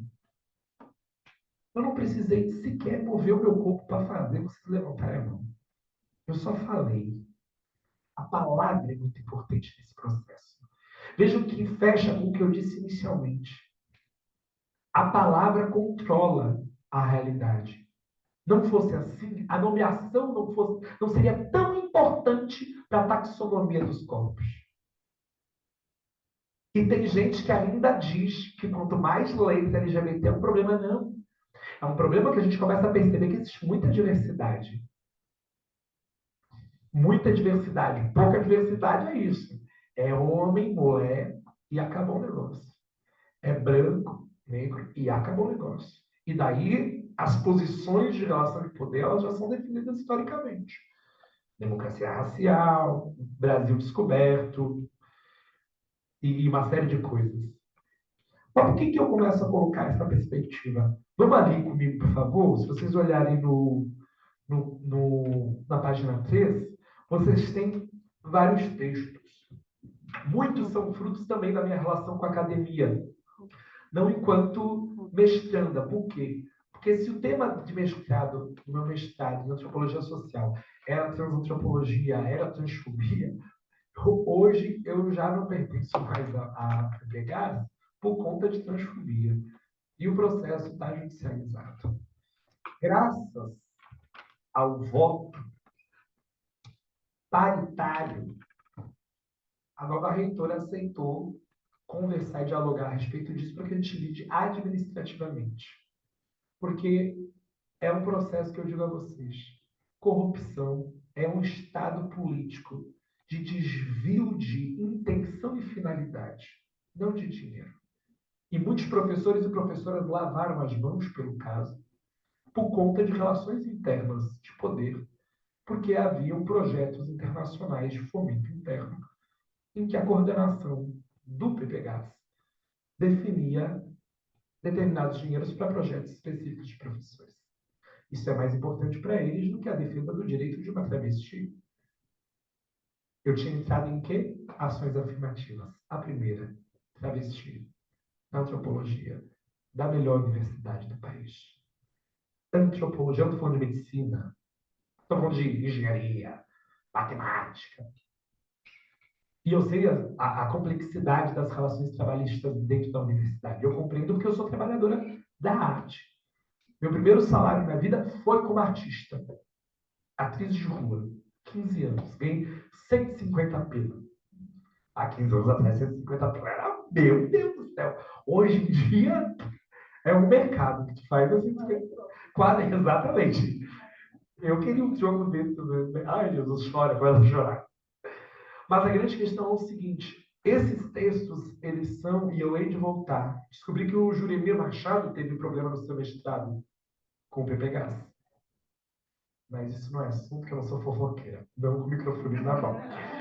Se vocês olharem a página 3, cada frase, cada sentença aí, a professora não recebeu aqui, amor? Ou nossa companheira também, não? Porque senão ficam sem. Solitária presença tem um prefácio para justificar porque é pão, sol e travesti. Já digo que há 107 anos atrás, Lenin na Rússia coloca ali paz, terra e pão. É a sua tríade para entender o processo social da época. E a gente, em cima disso, 107... jamais ele pensou que 107 anos depois, uma travesti do sul do país como o nosso escreveria pão, sol e travesti baseado nessa experiência, que foi um diálogo com o nosso amigo Matheus Gomes. Solitária presença, fé no gênero, lei das travestis, luta social ou luta existencial? No prefácio, né, gente? Eu estou mostrando consciência de quê? Zoológico existencial, socialismo reencarnacionista. Eu adoro esse texto.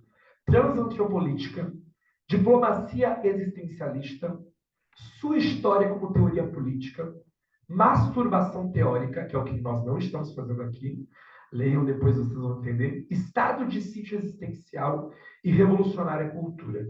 A gente só vai dar uma olhada no Solitária Presença. Eu leio, fico com vontade, fico aberta para ser convidada para dar um mini curso, um curso só desse livro, porque, minha gente, é gostoso demais. Eu estou muito excitada estando aqui nesse momento. Eu estou com muita tesão, porque o pessoal quer biologificar o tesão, né? E eu quero torná-lo expressão de busca de conhecimento. Até isso, eles podem, já dizia o Foucault, né? O que dizia Foucault? Foda-se. Qualquer coisa que ele dizia. Ele odiava a academia. O Roberto Machado, que é um estudante, um estudioso da obra do Foucault, inclusive, quando o Foucault vinha para o Brasil, ele que recebia o Foucault aqui. A N-1 tem um livro publicado, uma biografia de relação com o Foucault. E o Roberto Machado dizia que o Foucault odiava escrever para a academia. E aí, certa vez, no meio da madrugada, depois de um evento, de uma atividade, de uma janta, de muita bebida, o Foucault saiu pelas ruas não lembro qual é a cidade, mas uma cidade de uma das capitais do Nordeste, mas eu tenho medo de falhar, e aí ele ia sair assim da casa no meio da madrugada e o Roberto Machado disse assim: Foucault, vai sair, Michel, sair essa hora da madrugada? É perigoso, não sei o que, não sei o que. E o Michel olhou para ele e disse: sim, e é isso que eu estou procurando, perigo. Hoje se fala tanto da obra do Foucault, mas se fala pouco da vida, da existência de um homem que viveu com HIV. Cata comigo o negócio? Tá entendendo? Eu sou uma travesti, eu sou um corpo, que tal qual como Foucault, vivo com HIV. Eu tenho um vírus mortal no meu corpo. A pandemia foi muito engraçada, que afastou os corpos físicos, né? Fez o quê? Como é que era a quarentena, né? Dezembro de 2019, eu escrevi um texto, antes mesmo de pensar em pandemia, quarentena existencial. Que é o quê? É isso. Eu vi até o momento do Islã entrar na minha vida, que é essa poesia de rua, eu vivia isolado. Era trabalhar, casa, trabalho, casa, trabalho, casa. Outros espaços eu não vivenciava, porque violência de gênero, transfobia, erro de pronome, causa dor e sofrimento daquele sujeito e naquela sujeita. A gente tem que repensar essa experiência de relação. E essa quarentena me fazia muito bitolada nessa questão de evitar os espaços. Mas a grande questão é que toda essa estrutura de texto ele é muito bem pensado para uma aproximação do que é a vivência política de uma travesti, mas também de como é a vivência da sensibilidade de uma travesti. As travestis, nós não somos iguais a nenhuma outra identidade. A sexualidade para nós é uma outra relação, é um outro significado, é uma outra apresentação de corpo. O nosso corpo é colocado de uma maneira extremamente diferente. Tanto que travesti era um termo pejorativo há muito tempo atrás. Hoje ele é autodeclarado afirmativo. Vamos no Solitária Presença, por favor? Rapidamente. Ao iniciar a obra Pão, Sol e Travesti, com um texto chamado Solitária Presença, desejo ardentemente que seja compreendido qual o meu mais fundamental sentimento nesse mundo: solidão. Não a solidão romântica e despretensiosa do quarto vazio e do corpo estendido na cama. Não a solidão do vislumbre do pôr do sol ao entardecer, nem a do maço de cigarro de algum transeunte fumante, onde a fumaça sobe e se dissipa por entre o vento. É certo que existem vários tipos de solidão, inegável. Mas qual a solidão busca em si mesma companhia? E não teria eu a mesma a história da humanidade ao meu redor?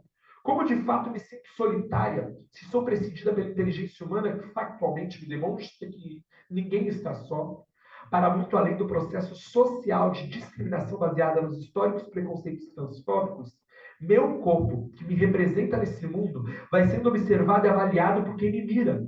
E essa mira acostumada é baseada na mesma presença da história da humanidade sobre a qual o observador me avalia.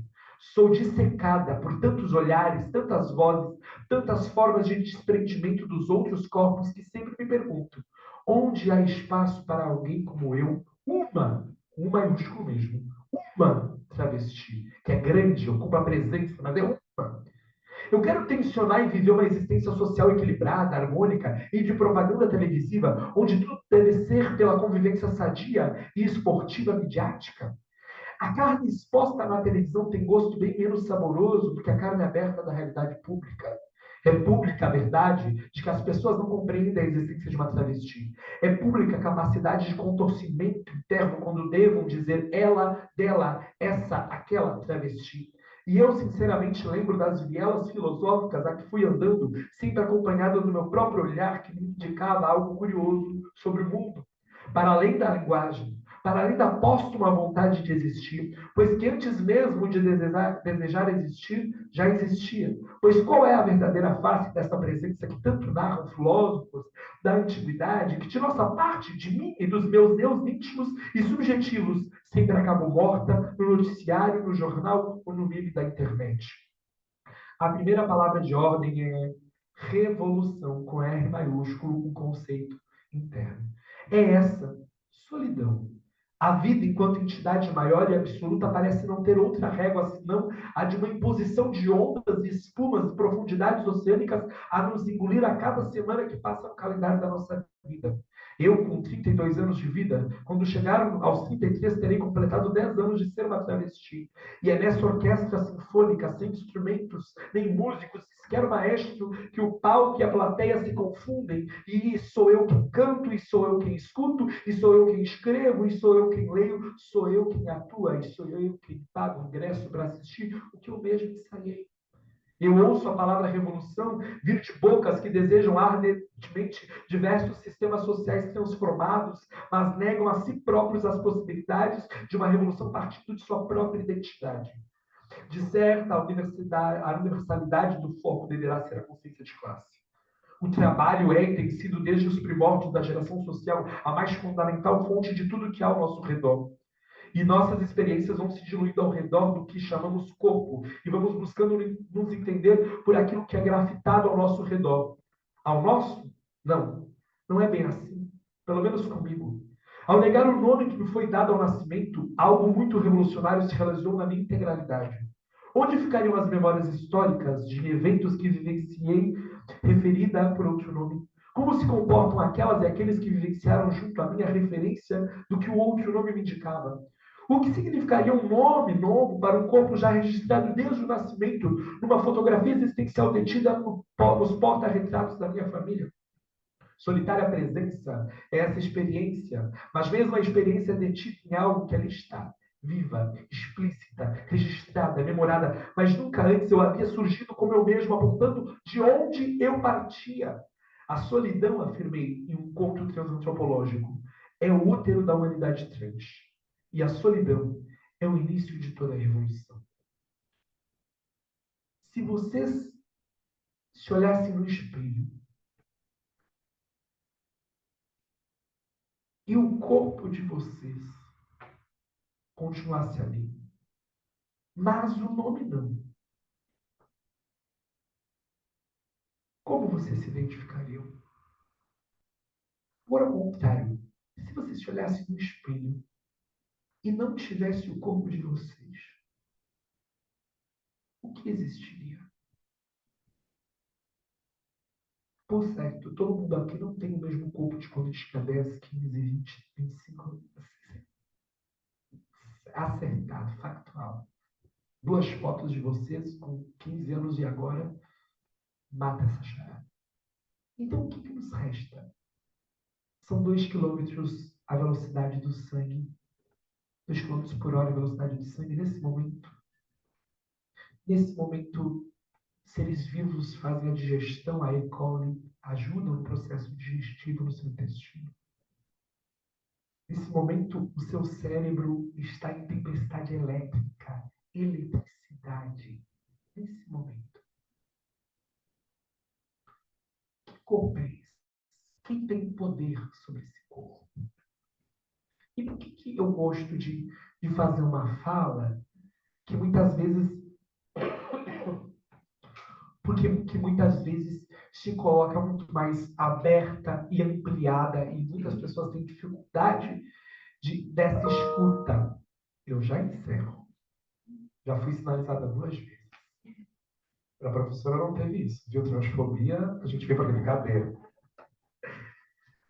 Porque a professora apresenta aquilo que ela trabalha na obra dela e que com certeza faz parte da experiência da vivência dela. A minha experiência é baseada aonde? Qual é a academia da minha vida? É o meu corpo. Cada tatuagem é uma experiência explícita desses 10 anos. Não é porque eu sou hypada nem maconheira, porque nem fuma.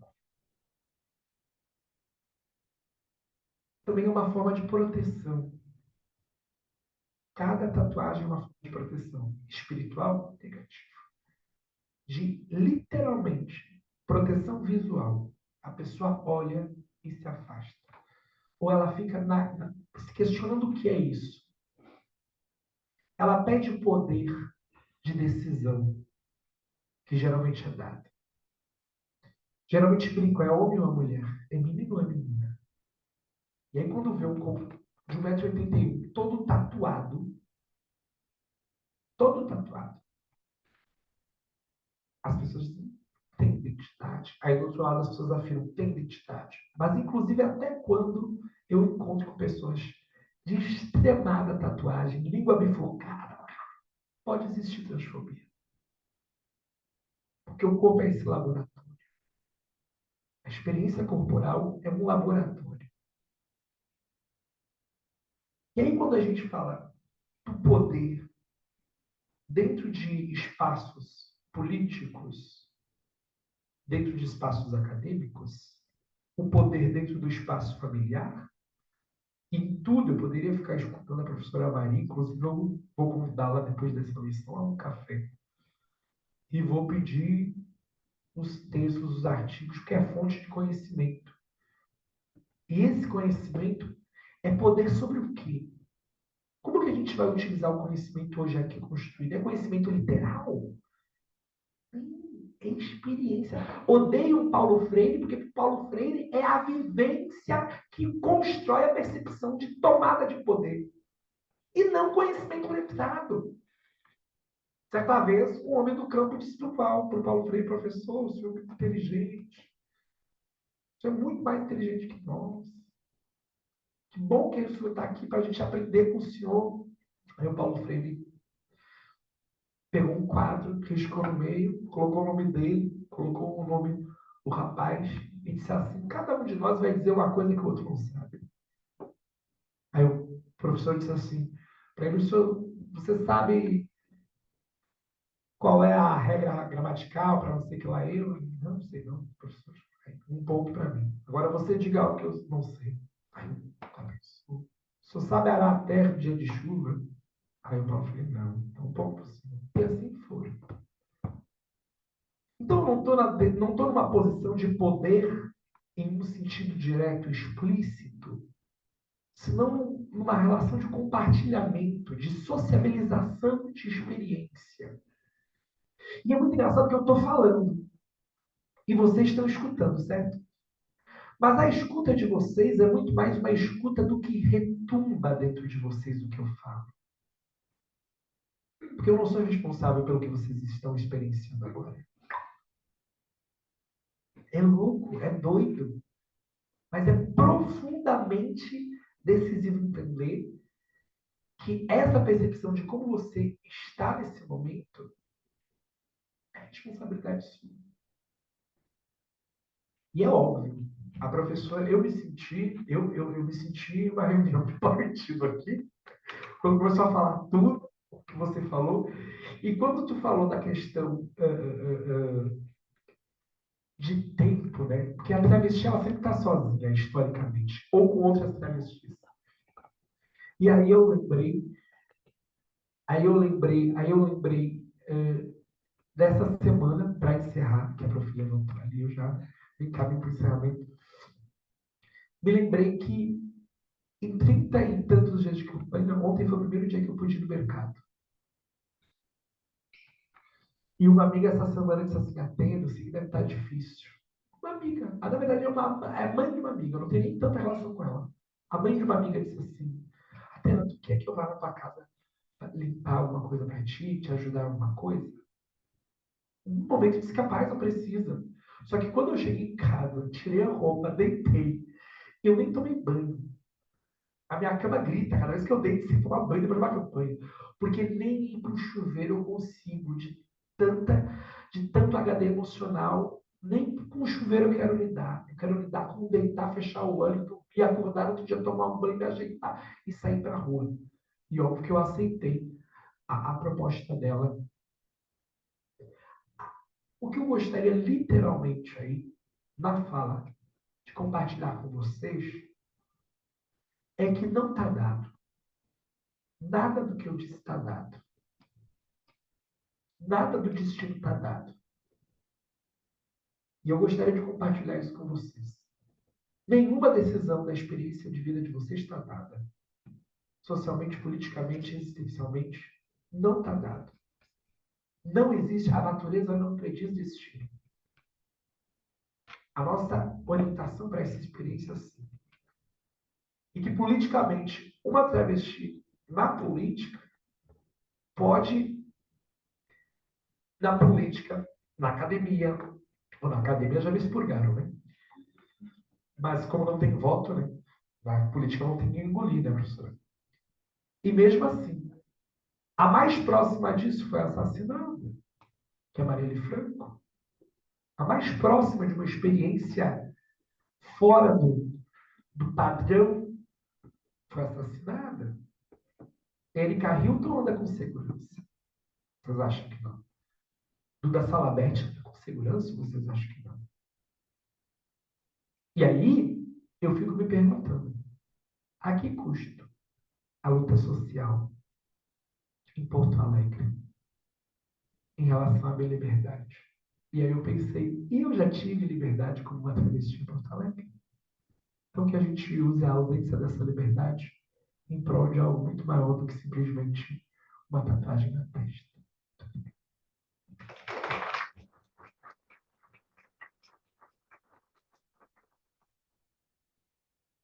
Nossa, não tem nem o que falar depois de duas falas dessas potentes, né? Somente agradecer. Aposto que foi um momento riquíssimo para todos, né? Ouvir a fala dessas maravilhosas professoras. Então, Gratidão por terem aceito o nosso convite aqui no seminário, né, e por ter feito o nosso dia muito melhor com essas contribuições. Não sei se temos tempo para debate ainda. A gente está apertadinho, mas vamos abrir para umas 2 perguntas rapidinho. Quem tem colaborações, perguntas, por gentileza.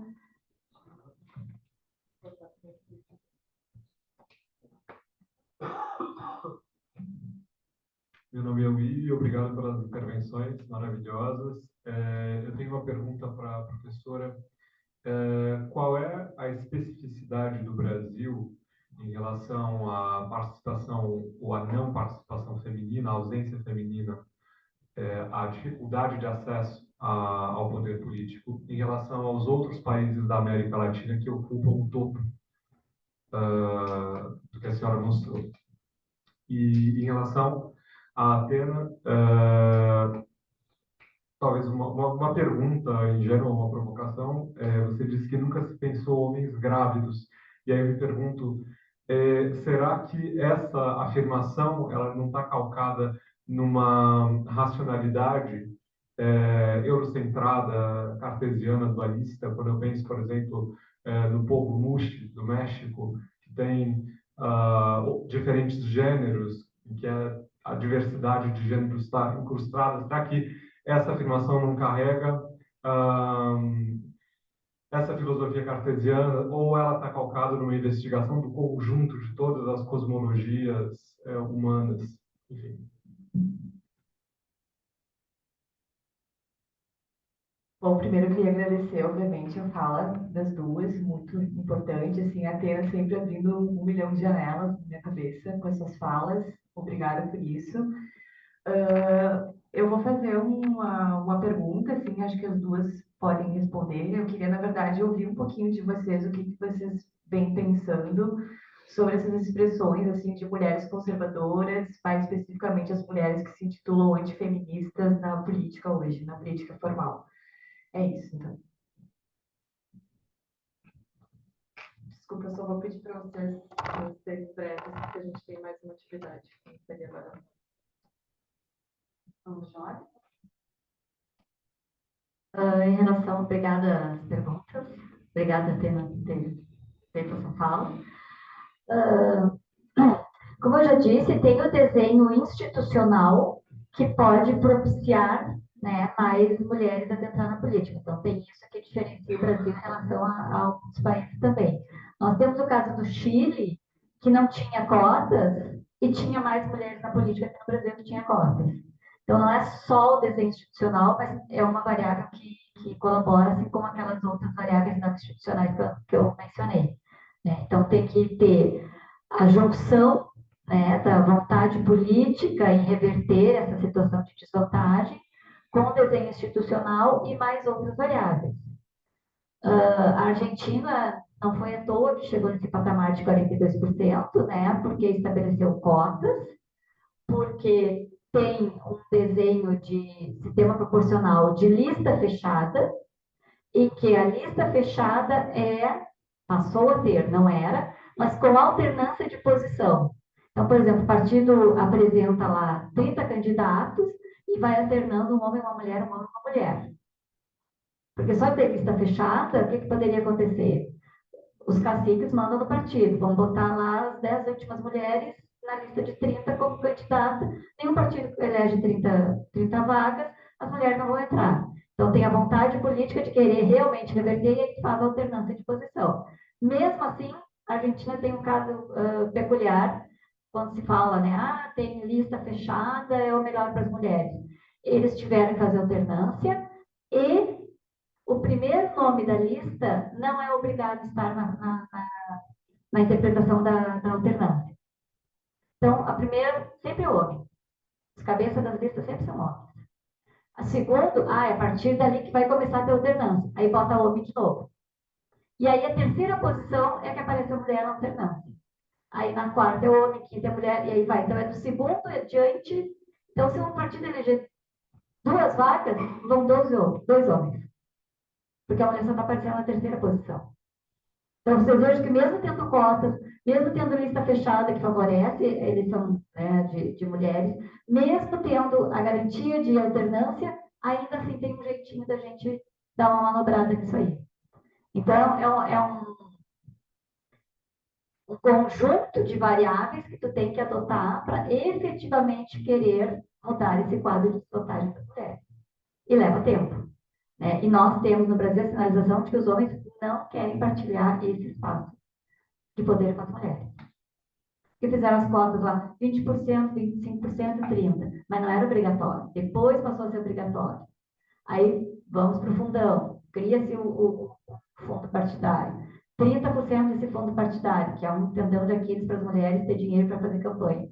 Tem os 30%. Os 30% estão sendo vistos como, né, os partidos fazendo essa manobra. Eles até podem cumprir, mas é aposta para determinadas mulheres, aí que não tem a diversidade, ou vai para parte desse dinheiro para financiar a campanha dos homens. Então, precisa uma mudança mais e além da matriz institucional. Não sei se te respondi. Sobre as mulheres conservadoras, teria que ser, de repente, só um seminário sobre.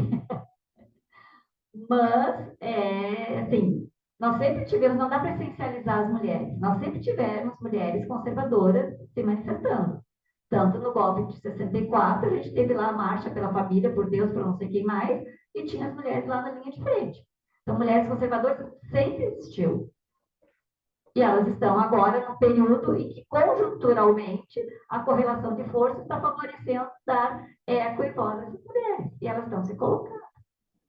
E agora, com a possibilidade, né, de estar em 30% das listas partidárias, e os partidos estão tendo que colocar mais mulheres, o espaço está mais amplificado, né?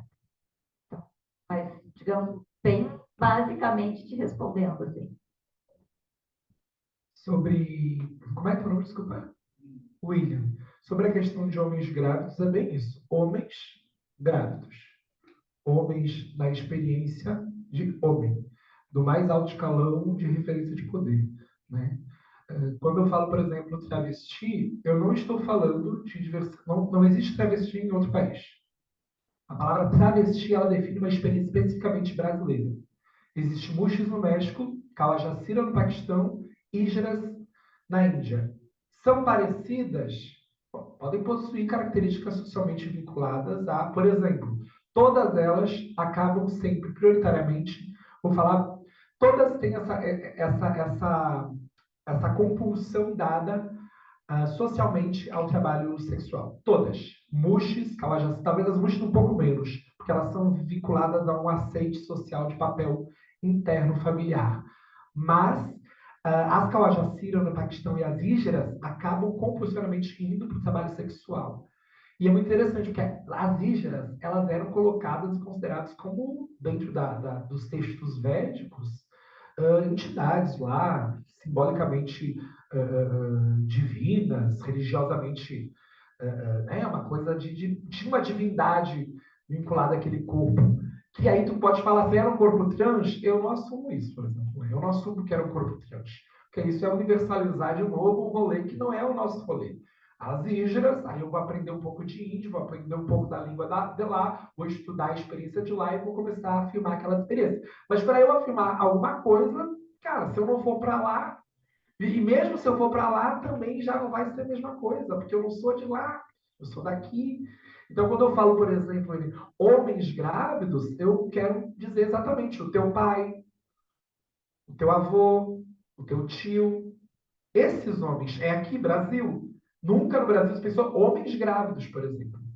E é isso nesse nosso sistema, de novo, que a gente colocou na Constituição. Existem homens e mulheres, não define papéis na Constituição, até porque não pode, não é mesmo? E aí, se não define papéis, homens podem estar grávidos. No texto aqui, a gente diz, né? As abelhas não precisam saber que são chamadas de abelhas por nós, para continuar a produzir seu mel. Ou não. Elas simplesmente fazem.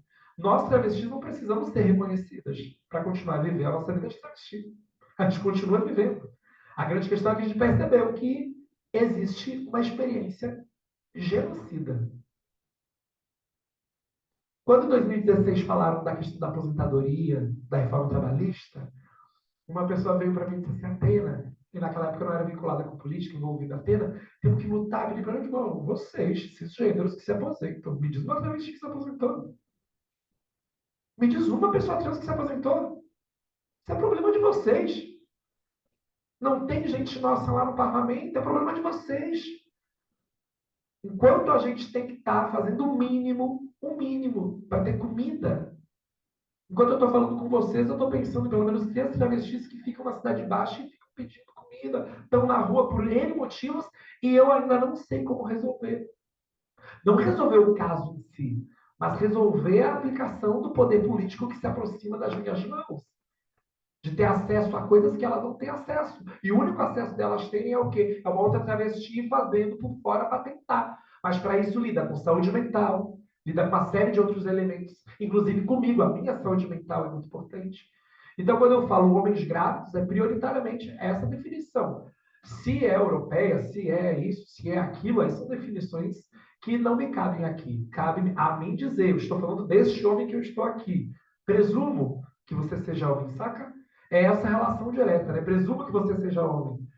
Não tem uma discussão, às vezes, que fala, ele é gay, não é homem. Sabe, a gente ainda está numa situação em que eu converso com algumas sapatões que dizem, eu sou sapatão, eu não sou mulher. Porque começa a ter essa disputa da identidade de gênero. As pessoas perceberam que nem homem nem mulher é uma identidade de gênero apropriada. Se em São Paulo a palavra puto não significa puto para nós, o puto para nós é o brabo ou é o gay. Mas é pejorativo. Em São Paulo, puto é quem faz putaria. Mas em algumas regiões de São Paulo. Então você começa a perceber que a linguagem é um processo muito importante, muito interessante. E sobre as mulheres conservadoras é uma doideira. É uma doideira. Porque eu acho que entre um pouco aquilo que a Simone conversa, a Simone de Beauvoir conversa, querida Cecília. A Simone de Beauvoir conversa da discussão toda em relação e o Paulo Freire também, ao costume de a gostar da coleira, a gostar, mas é uma questão de saúde mental também. Acostuma-se a essa experiência toda. Acostuma-se. Mas aí, de novo, a gente não universaliza. Não dá para universalizar. Quando a gente está no debate público, quando a gente está em qualquer espaço, alguém diz assim, porque os evangélicos, meu companheiro, por favor, né? Pô, inteligente aí na universidade, estudando, e falou os evangélicos. Que os evangélicos é o mesmo é a mesma régua de acham, travestis, assassinam, roubam, matam, tarará, tarará. E fazem isso. Tem registro. Sabe por quê? Porque esse essencialismo é dado. O essencialismo é primo da preguiça intelectual, da preguiça mental, do exercício. Porque isso também desloca. Aprender desloca. Aprender existencialmente desloca. Dói. Mesmo eu experienciando essa vivência toda em relação à branquitude, eu aprendi que a minha travestilidade é o que chega primeiro. A minha travestilidade chega primeiro. Então, não, mulheres cisgêneras brancas não estamos compartilhando os mesmos privilégios. Em hipótese nenhuma. A minha travestilidade chega e nem para aquele momento é colocada essa perspectiva de eu poder alguma coisa. Então, em relação às mulheres conservadoras, é um pouco disso. Como é que eu lhe daria uma resposta ateniense? Gaúcha? Brisolista pré-64? Gostasse? Sou brisolista pré-64. Que é o quê? Eu não quero a morte do conservador, eu quero a morte do conservadorismo, tá entendendo? Eu não quero a morte do cara que quer me odiar, eu quero a morte do ódio, eu quero o aniquilamento do ódio. E se eu entro em 2019 no campo da política, por quê? A Dilma recebeu o golpe em 2016 e foi um golpe no meu coração, como em muitos de vocês. A Marielle foi assassinada, eu não sabia bosta nenhuma de política. Em 2018, eu fui um pouco assassinada. Bolsonaro se elegeu em 2018. Eu senti que eu perdi espaço social, eu senti medo. E eu pensei, não, só um minutinho, alguma coisa. Aí em 2016, 2019, eu vou entrar para a política. E foi a pior coisa que eu fiz na vida. Mas também foi uma das coisas mais corajosas que eu fiz na vida. E por ser uma das coisas mais corajosas, mesmo sendo a pior, e a contradição é o meu sobrenome, eu não sou, como é que digo, não sou incoerente. Jamais vou ser incoerente. Mas eu sou muito contraditória. Eu amo a contradição. A ciência é baseada na contradição, nos diferentes, nas relações hipócritas da coisa. Toda a tua família é produzida de contradição, como a minha família é produzida de contradição, como a nossa relação é produzida, a linguagem é produzida, tudo é contradição.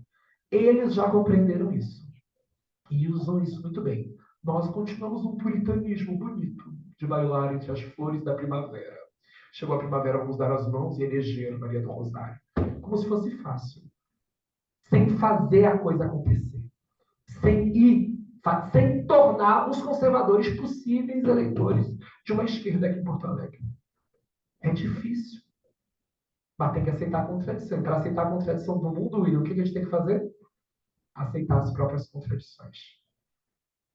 Aí, por isso que eu digo no livro, revolução no mundo é fácil. Quero ver fazer revolução dentro do próprio coração e ir contra a própria história, que muitas vezes é. O livro, gente, que está com vocês, ele não é só a prostituição que é compulsória para as travestis. O livro, a literatura não é compulsória, tá? Como ele é uma relação de valor espontâneo, quem quiser ficar atrás, a chave Pix está ali que é no celular. Pode me mandar um oi, pode me mandar, vou pedir considerações sobre a minha fala, que eu gostaria muito, é muito importante para mim, que sou uma travesti que não convivo muito com a universidade, mas ela adora me puxar, principalmente o pessoal aqui da PUC, que eu amo de paixão. Mas, por favor, mesmo não colaborando, acho que seria muito importante vocês terem essa obra, lerem essa obra e me dar um retorno do coração. Óbvio que qualquer valor auxilia na nossa luta política e social, mas principalmente artística, porque, né, você já sabe, né? Sou artista, né, meu filho? Você é artista, obrigado.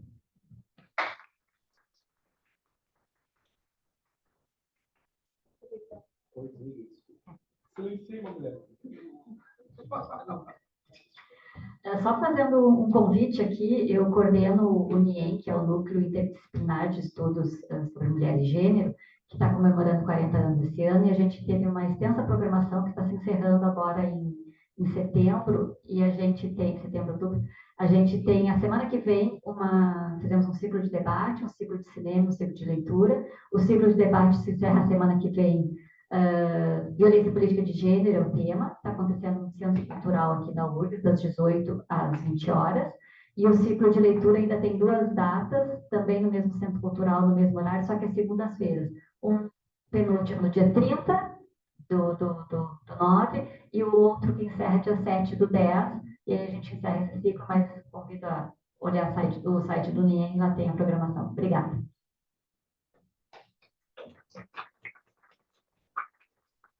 Então, pessoal, damos por encerrada essa mesa de debate. Nossa próxima programação agora é a oficina Trilhas da Pesquisa, o processo e os desafios da escrita acadêmica. E convido vocês a seguirem, então, o nosso seminário. Segue a gente lá no Instagram, compartilha.